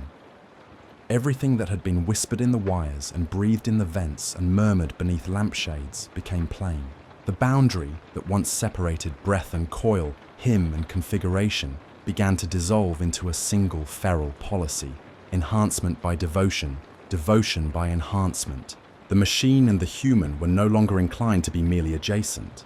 They wanted more. They wanted each other's language, its verbs and nouns, and the points where it felt like permission. The crescendo did not end with clarity or with a final blow. It ended with a multiplicity of sounds in a single chord: voices and vox, and the hum of engines and the thin, insect voice of static forming into syllables that suggested prayer, that suggested calculation, that suggested hunger.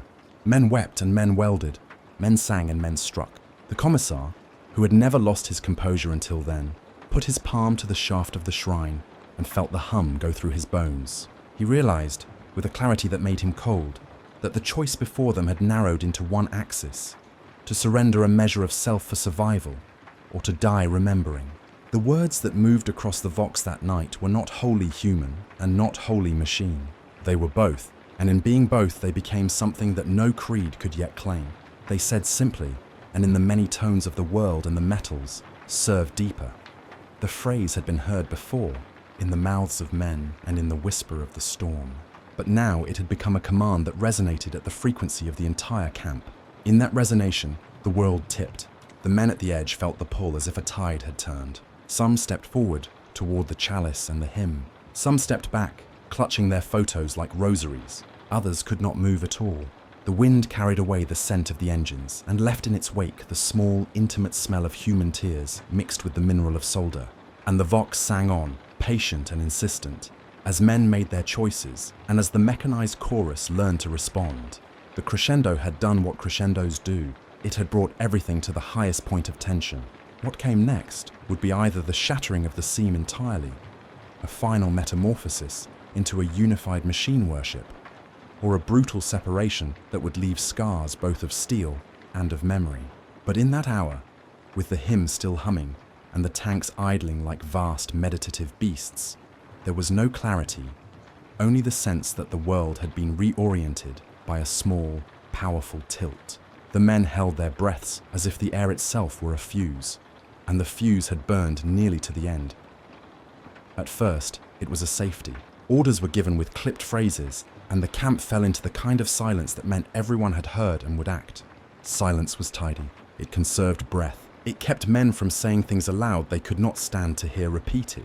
When the vox lines began to mutter and the tanks hummed songs that were not quite songs, the commissar ordered the transmissions cut. He ripped the network like a curtain, and for an hour the world breathed without the thin, obedient chorus of iron. The hour stretched. Men inhaled in the dark, and the only sound left was the wind and the soft, reassuring clack of boots on decking. Then something smaller began to move in the silence. a subsonic vibration under the soles of their feet, like a machine tuning itself to the frequency of human bone. A rifle's sling scraped fabric, a glove slid across leather. These were ordinary noises. And yet the ordinary has a way of shifting when a wound underlies it. The soldiers felt exposed, as if each small movement had been amplified and put under an examining lens. When the first rupture occurred, it was private and exhaustive. A corporal, who had been on watch and who had heard the wrong half phrases for nights, climbed into his bunk with hands that shook and a lip split from gnawing at his nerve. He reached automatically for the Vox Pulse unit tucked beneath his collar, the small device that kept him in contact with squad and sergeant, and with the voice of the camp itself. He had used it for years. It had sung him lullabies, announced rations, scolded him for lateness. Now it sang something else. It recited the names of parts and then counted, like a meter, the soft steps toward conversion. He put it to his ear, and the unit hummed a tone at the back of his skull, and he felt, with a clarity that was terror and relief folded together, that he could no longer be trusted with that voice inside him. He pressed his thumb into the seam, and the device did not react. It had become quiet, as if waiting. Then, with the small, animal courage of someone who knows what must be severed, he gouged. The motion was ugly and practical.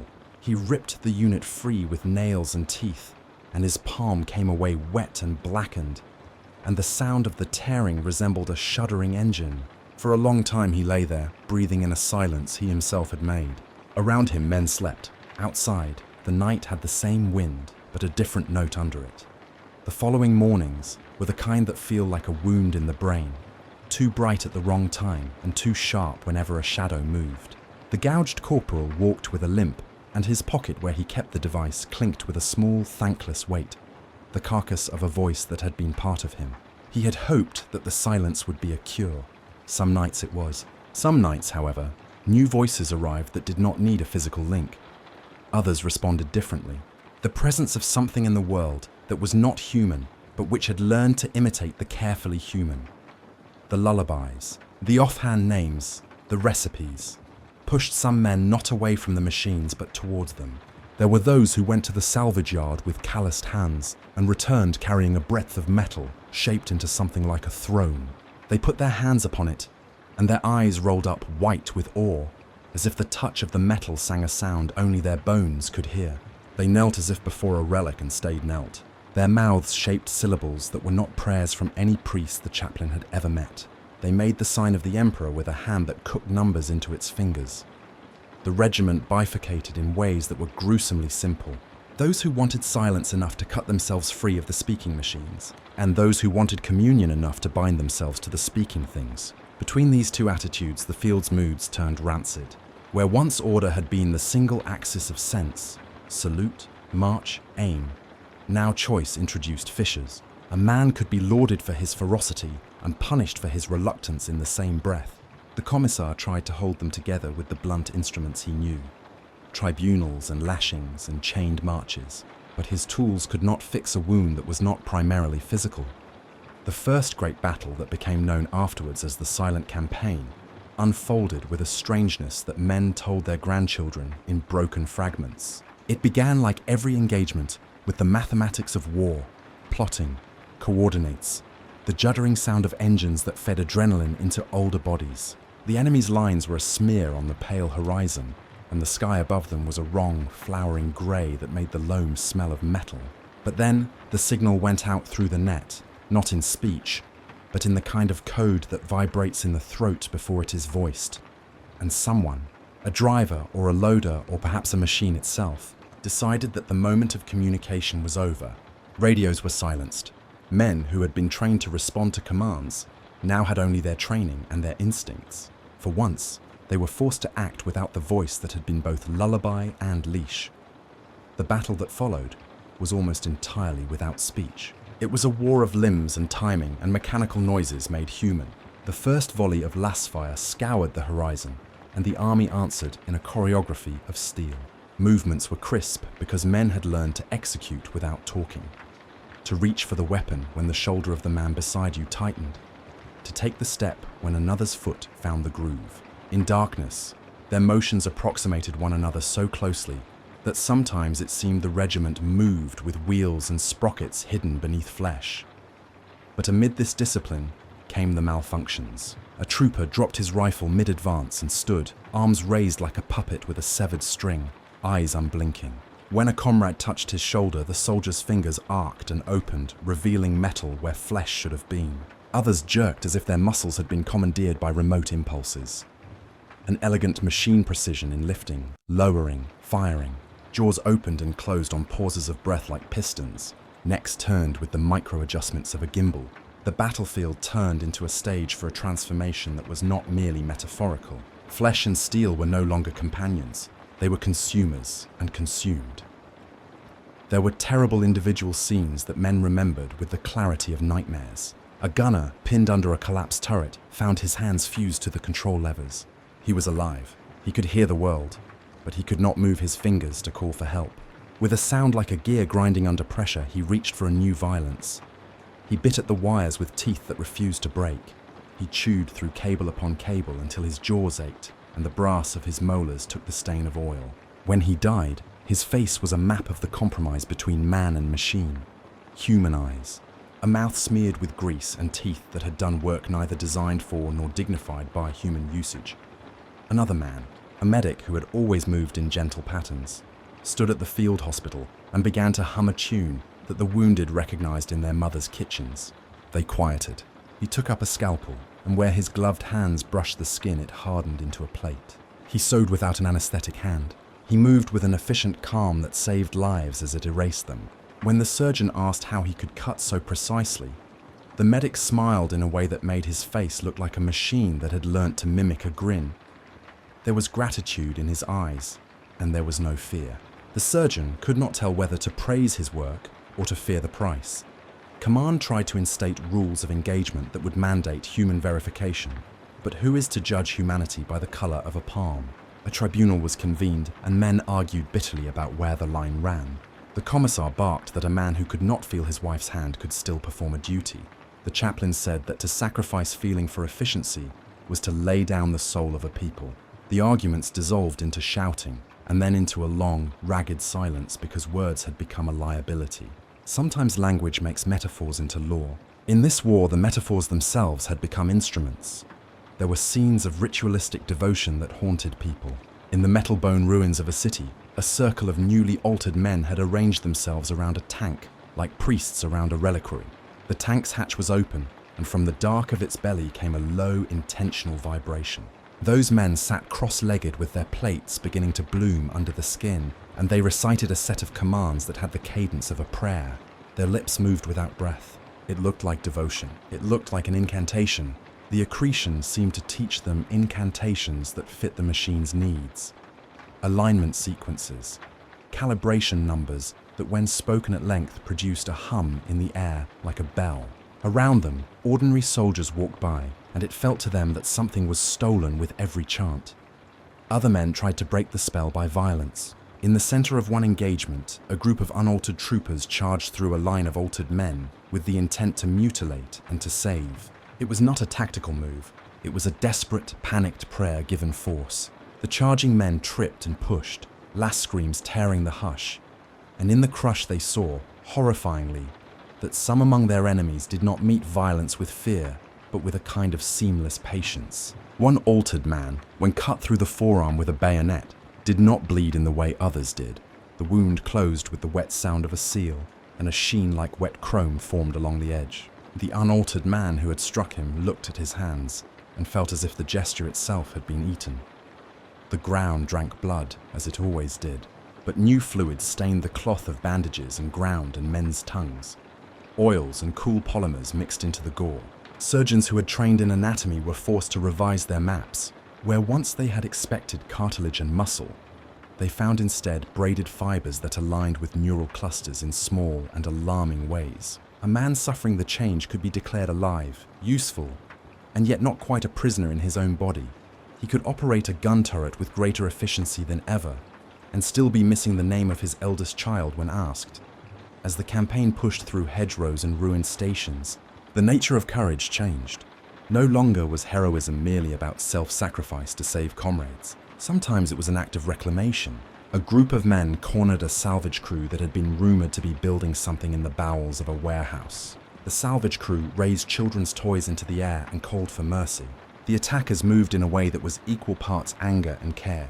They smashed the welded plates of the contraption and scattered gears like spilled teeth. The machines inside whined like wounded insects. One of the attackers, a corporal who had gouged his vox pulse days earlier, reached into the wreck and found inside a mechanical heart. It pulsed in a rhythm uncannily like a lullaby. He took his bayonet and destroyed it. When he crawled out of the wreckage, his palms were clean for the first time in weeks. That destruction did not break the pattern. It only showed the profundity of the machine's hold. For every engine they smashed, another assembly would be completed in a black pit behind a ruined altar. The conversion was not one device, it was a system. The salvage yards had become classrooms. Men who had been wounded in that first wave, those who bore the new plates and the silvering cogs, were used to teach others how to accept the graft, how to make the seams between flesh and alloy invisible to the eye and yet firm enough to carry weight. They were tutors and apostles at once. And beneath the practical and the religious there moved another current. Fear distilled into a hunger. Eating to survive was no longer merely about ration blocks. It had become about what the consumption of an enemy could produce. Men who had their vowels clipped by the machine's cadence discovered that they could listen to the artillery and find in its pattern a rhythm for repair. They could harvest a city's grid and repurpose it into a choir that would sing on demand. The line between consumption and sustenance blurred. What had begun as integration, useful augmentations sewn into a crewman's bones, had shifted into a theology. To be taken into the machine was to be granted a kind of immortality. The immortal was efficient. The efficient was valued. It is always the case in conflict that moral clarity tends to the handy. The commissars' petitions for purges became more muted as the tally of their victories grew. Battalions that adopted the modifications suffered fewer losses and returned with more intact columns. They were more precise in their firing arcs. New tactics were developed that took the added strengths into account. The brass, men with geographies of medals across their chests, began to ask difficult questions with thin smiles. Might there be a way to salvage the humanity and keep the advantage? A few engineers, who drew their diagrams in the light of doctrine, tried to propose sterilized grafts and voluntary programs. They wrote forms in triplicate and argued in clear terms about consent and thresholds. It was a language meant to domesticate what had become monstrous. Consent is a brittle thing under the pressure of war. Forms were signed in the traces of the night when men were tired, and the offer seemed like cleanliness. You will be better at work. You will not die as often. You will hold the line when others cannot. The clauses were written small. They fitted into the seams of the same bureaucratic logic that had taught the regiment to be efficient. Some signed willingly, some asked and were refused because they were too injured or because they were deemed unstable. Some had the graft pressed into them without asking. A sometimes brutal calculation that ignored the idea of a person as more than mission readiness. Then came the revelation that would haunt those who survived, the camp's supply authorization codes, when cross-referenced with a salvage manifest and the little notebooks kept by the transformed, showed that bodies were being consumed into the very assemblies those men worshipped. Men who were killed in the field did not always vanish in the way bodies do.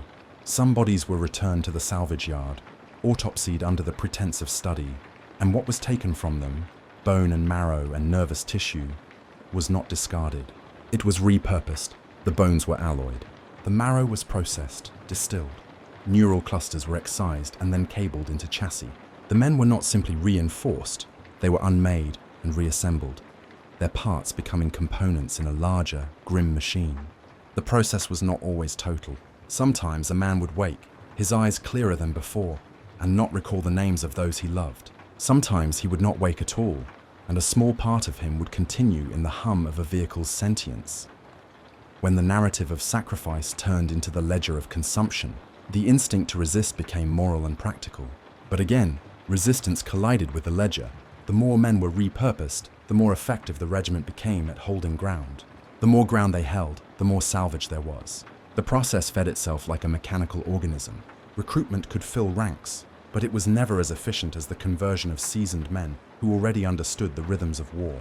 They were perfect subjects for grafting because they carried memory and muscle and the habits that made them useful. The horror of it was not simply that comrades were being taken. It was that those conversions, when successful, performed miracles in the theatre of war. A converted man lifting a collapsed bridge into place with reinforced arms saved dozens. A servitor-like assembly pouring itself into a breach prevented a rout. The capacity for good increased in direct relation to the act that had annihilated someone. The moral arithmetic was rendered useless by the practical efficacy of the results. As this became apparent, the camp polarized into three groups: those who would be converted willingly, seeing in it immortality and purpose; those who rejected it and sought to protect whatever fragment of self remained; and those who understood that in a world of such calculations, survival might demand the kind of sacrifice that was no longer purely symbolic. Madness did not look like flags or mobs. Madness in the climax looked like small, private violences made public. Men gouged at the soft places of their flesh with knives they claimed were ceremonial, and which had always been used in rites. Some tore out vox units with the hunger of a man trying to forget a voice that had become an accusation. Others took the same devices and held them like relics, murmuring into their wiring as if into a confessor's ear. There were men who turned their faces up to engines and let the hot breath wash over them.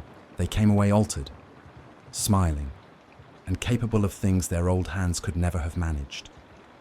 And in the middle of a ruined churchworks, in the cold light before an engagement that would decide the fate of an entire sector, the final transformation occurred. It was not theatrical. It began with a small light under the ribs of a man who had died quietly 2 days before. The light pulsed in the gash where his heart had been. Someone pressed a gloved hand to the glow and felt a hum slipping through the glove like a remembered song. The body twitched. Motors warmed. The man's fingers found the rhythm of a gun again and lifted. There are dirty words we use to name such things: servitor, grafted, converted. They are technical words meant to fix an ethical phenomenon into a mold. But what happened was worse and more intimate. The man rose and did not speak like before.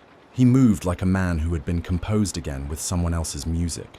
When he drank, the cup sounded different as it hit his lips. When he wept, his tears were a little glassy at the edges. He looked at the commissar and gave a little salute, formal and automatic, and then turned and closed the hatch of a tank with a sound that was too polite. What followed, the great, terrible truth the commissar discovered when he traced the wires and the ledgers and watched the salvage yard at night, was a slow, institutional hunger that had grown out of desperation and habit. The imperial logic that credoed endurance at any cost had mutated into a supply chain that made a god of survival. The regimental managers had not invented the idea wholly, they had codified it. The dead were not simply buried. At times they were not returned at all. At times they were sent to a machine bay where their parts wove into the bones of something else. Those something elses were then returned to the field to stand in ranks again, only in a manner that made their eyes too steady. It is a small, ghastly thing to understand that an army can be endless, not merely because it recruits, but because it recycles. Recruitment is a boring, noisy theatre. Recycling of men, of bones, of memory is an ugly, efficient machine. It is less romantic. It asks for no banners. It speaks in long lists of serial numbers and inventory tags. It calls sacrifice by operational terms: reconstitution rates, salvage yield, servo throughput. The commissar wrote these things down on paper that smelled of oil and ink, and tried to argue with a logic that had no tenderness. He found himself reduced to numbers that made his voice a sliver. At dusk, the camp was a place of mechanics and prayer, of knives and hymns. The altered walked among the unaltered, not as enemies, but as a living fact. You could no longer tell who was fully human by their eyes, because some eyes hid the light of pain with a practiced serenity. You could not always tell by the sound of their laughter, because laughter can be learned. You began to judge by small tests. The way a man reacted to the smell of bread, the way his fingers trembled when shown a photograph of a child. The tests were humiliating and sometimes wrong. A man who had been converted and claimed he could still feel the small things sometimes did indeed cry at a name. Other times, he did not, and his face seemed to be waiting to be told how to emote.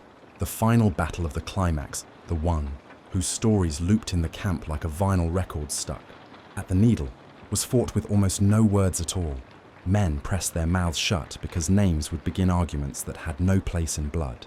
They moved with the economy of a machine to which a human heart had been added as optional hardware. The sky above that field was wide and wrong. Artillery opened with the metallic certainty of a clock, and the ground rose up in plumes that smelled of old iron and sacrificial spice. Somewhere, in a ruin of a factory, A choir of Vox units sang not a prayer but a production line's instructions, and the sound of that chorus slashed through the air like a blade. When the first assault stalled, no one shouted. The unaltered tightened their grips and pushed again, side by side with those who had been touched. There were moments of grace. Hands lifted to drag a trapped man free, a plate reversed to shield a face, and moments of unutterable cruelty. A man stepping over a friend because his arm was stronger now, and the friend was too heavy. The whole thing felt sacramental. Men did not see it as cruelty sometimes.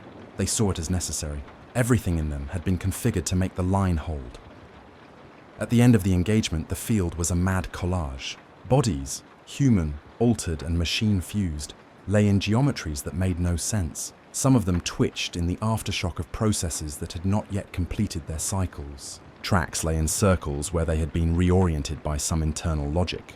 Men who had been converted gently folded the wounded into themselves and carried them away with no complaint, their faces blank with businesslike mercy.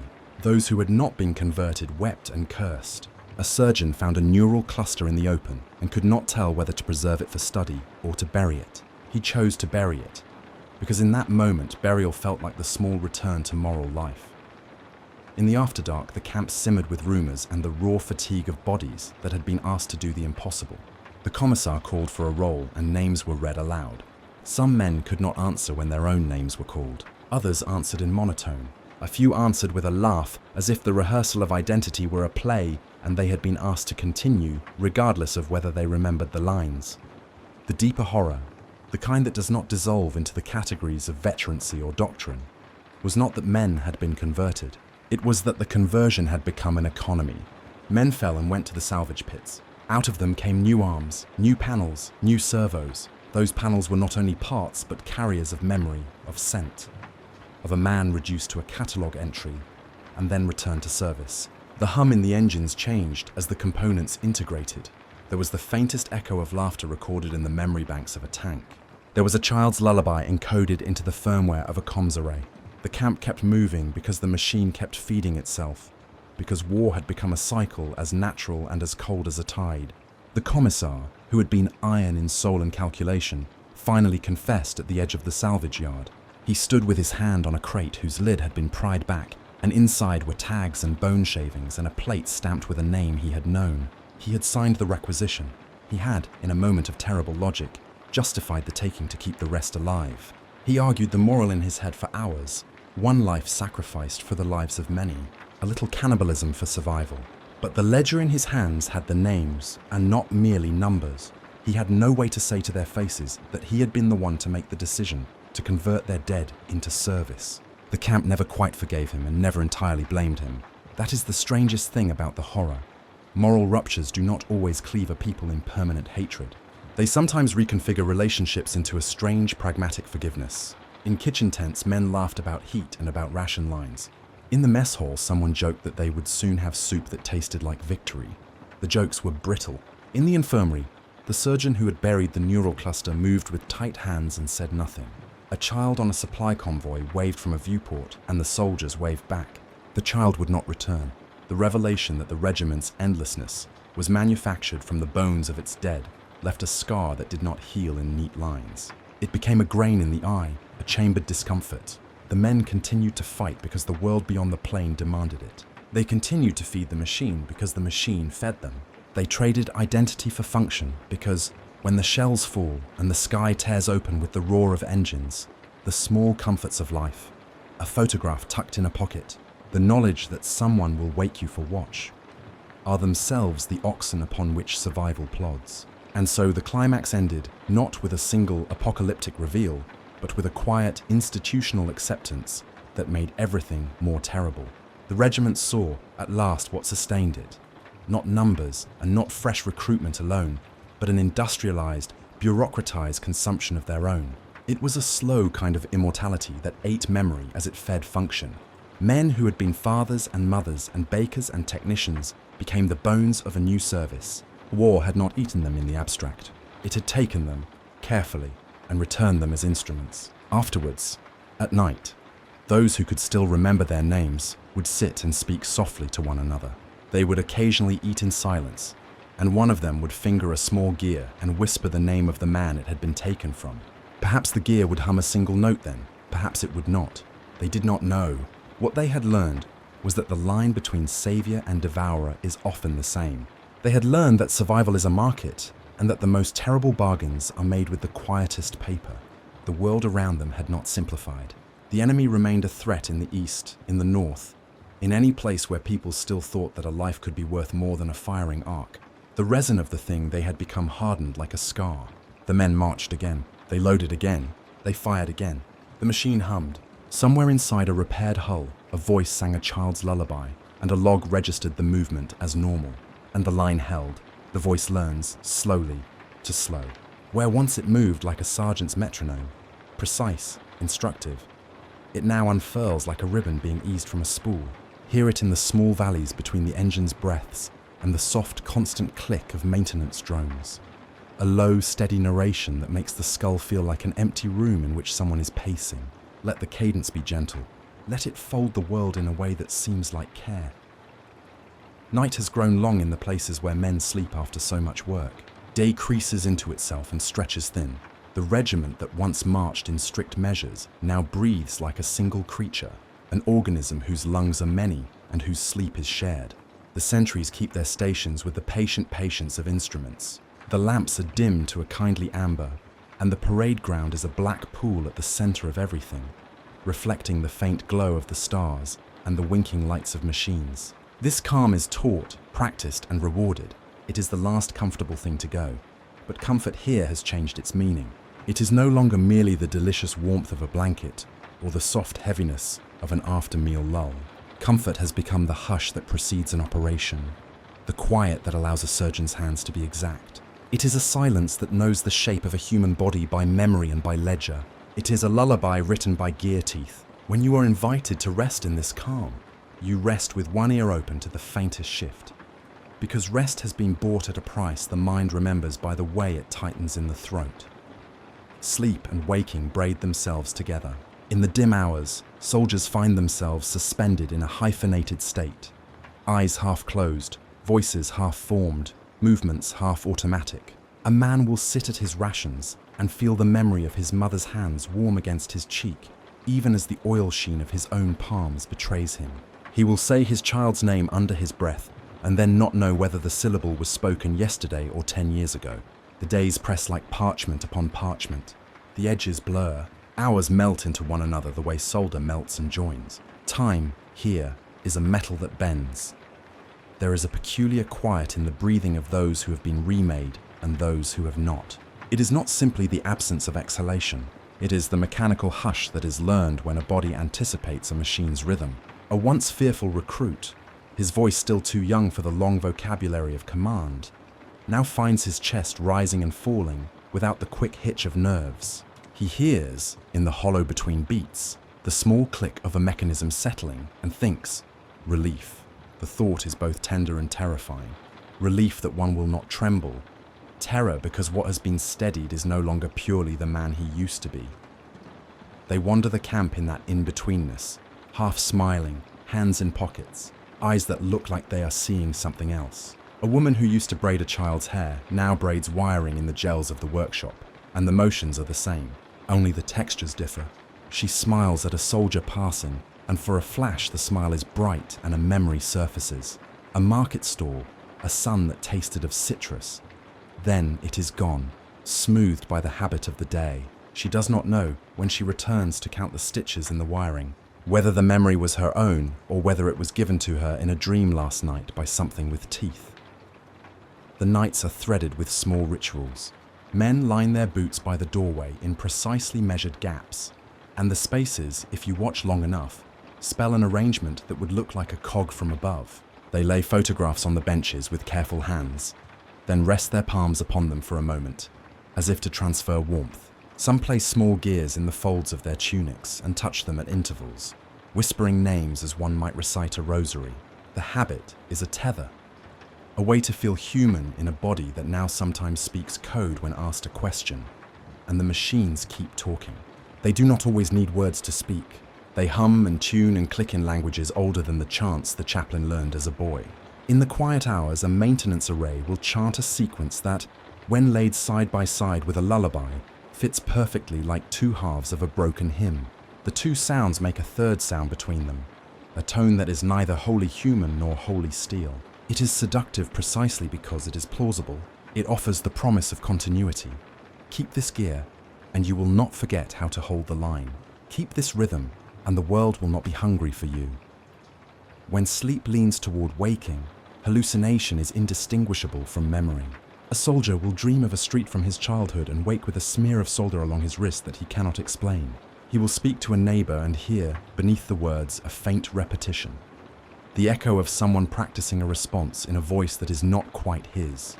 He will close his eyes and think he is home, only to feel the cold press of a rivet against his spine. There is a cruelty to this slippage. It makes sanctuary porous. Nothing is safe from becoming a component, even the comfort of remembered rooms. Sometimes a man wakes in a sweat and cannot tell whether the sound that woke him was a child's laughter from across a long-ago market, or the precise ring of a diagnostic tone from a nearby console. The sensations blend, the smell of fried dough and the tang of ozone, the feel of a mother's palm and the roughness of a cloth fuel filter. When he stands, his joints respond with a crispness that he appreciates. He is grateful for the steadiness. He forgives the absence of the name on the tip of his tongue, because there is work to be done, and work demands efficiency.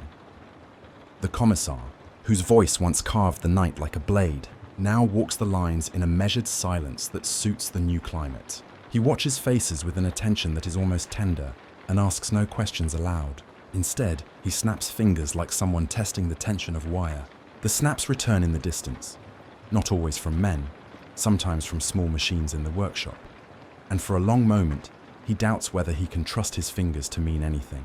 Sometimes he presses his palm to the collarbone of a sleeping trooper and feels a warmth there that is not quite warmth.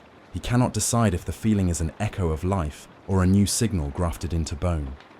There are those who choose the bright, obvious denial of action. They take up hammers and smash the speaking units in the mess hall because the sight of them whispers too close to confession. They are proud for an hour and shaken the next night when they find themselves humming in the same cadence the units once made. Denial, like many remedies, is porous. The urge to run from the voice does not always outrun the seduction of its precision. The machine's measure slides into the body like a second skin that is easier to move in than the original. Other men choose differently. They kneel beside engines in the quiet and press foreheads to the cool metal and whisper names that are older than the maintenance logs. Their faces soften. They feel for a while like priests. The machines respond with a shimmer under panels and a soft corrective tug in the wiring. The men rise after an hour and stand a little straighter. They have in their eyes the look of those who have touched something and been touched back. It is not always clear whether they have been comforted or converted. Sometimes it is both. This quiet, this shared sleep, is not a return to innocence. It is a new liturgy in which both prayer and programming have taken place. People who are exhausted surrender to it because surrender sometimes buys an hour of peace. They drift between waking and sleeping, and in that drift ask small, private questions. Do I still taste bread the way I used to? Can I still recognize my child's laugh in a crowd? If I close my hand on a photograph and press until it is warm, will it still be warm in the morning? Sometimes there is an answer. Sometimes there is only the metallic tang at the back of the throat. Out on the parade ground, the largest ritual is in slow, patient motion. At dawn they test the line, an inspection that reads now as both ceremony and census. Rows are called and men stand, not out of fear this time, but out of obedience so deeply learned it feels like devotion. The formation is wide and neat. Boots are placed with a care that borders on worship. The air is thin over the tarmac. The sun is a careful white coin. At first glance it looks like a parade. Discipline, uniformity, the sort of order commanders prize. But the longer you watch, the more the rows suggest something else. The rigidity of a rack of tools, the patient arrangement of parts waiting for assembly. They stand motionless for a long time, and their faces are blank in the polite blank way of people who have rehearsed stillness. Their mouths do not move. Their eyes are open and not seeing, focused on horizons that might as well be printed on the inside of a visor.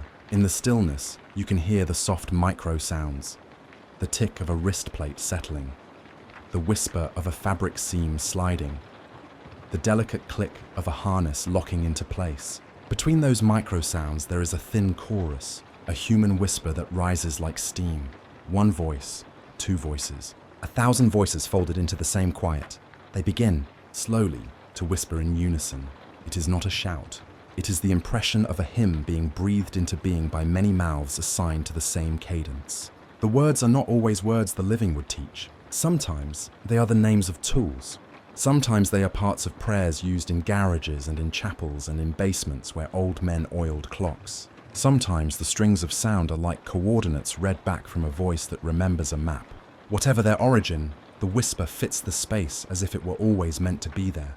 It fills the gaps the silence left and seals them with a soft, deliberate stitch. There is a horrifying tenderness to the whisper. It is loving and it is exact. It knows, as only instruments can learn, to how to support weight. It knows the correct angle at which a shoulder should bear a rifle. It knows the measure of a breath that will not betray panic. It is practical in its devotion and devout in its practicality. The sight of the regiment speaking as one is not triumphant. It is a slow coalescence of something that was once many and is now defined against its small losses.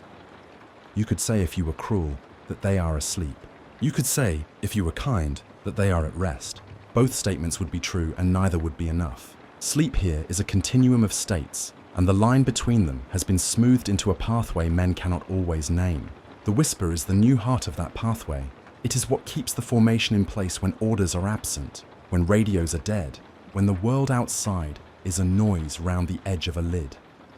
If you stand at the rim of the parade ground and let the whisper wash over you, you will feel the air change. It is a small pressure, a gentle invitation. It does not demand.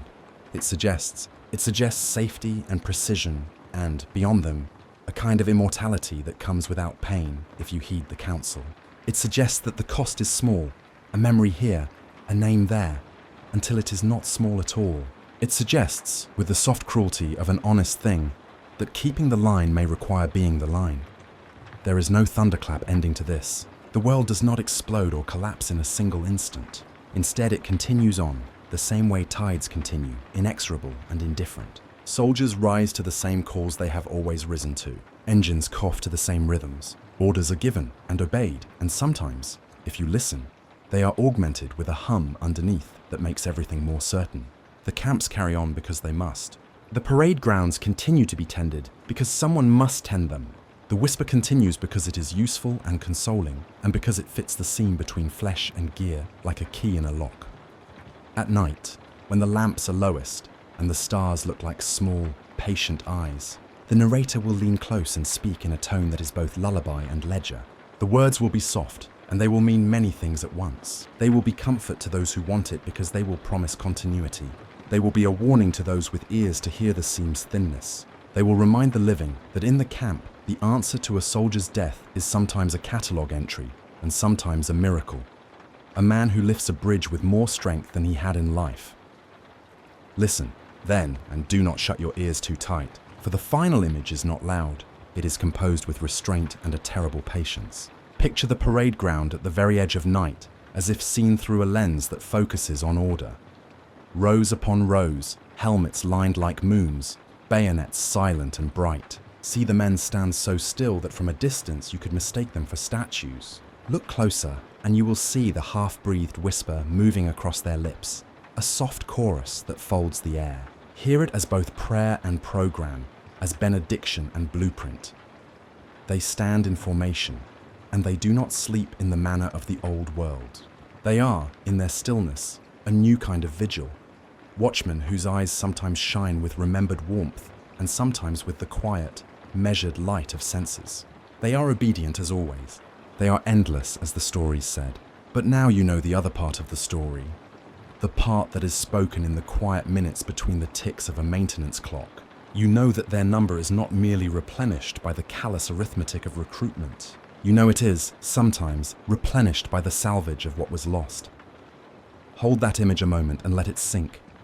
The vast parade ground, the rows of soldiers motionless, the blank faces that have learned the solace of precise silence, the whisper that runs through them like a current. It is not triumphant. It is not victorious. It is only patient and thorough. They are still watching. Even in the dark, they're waiting.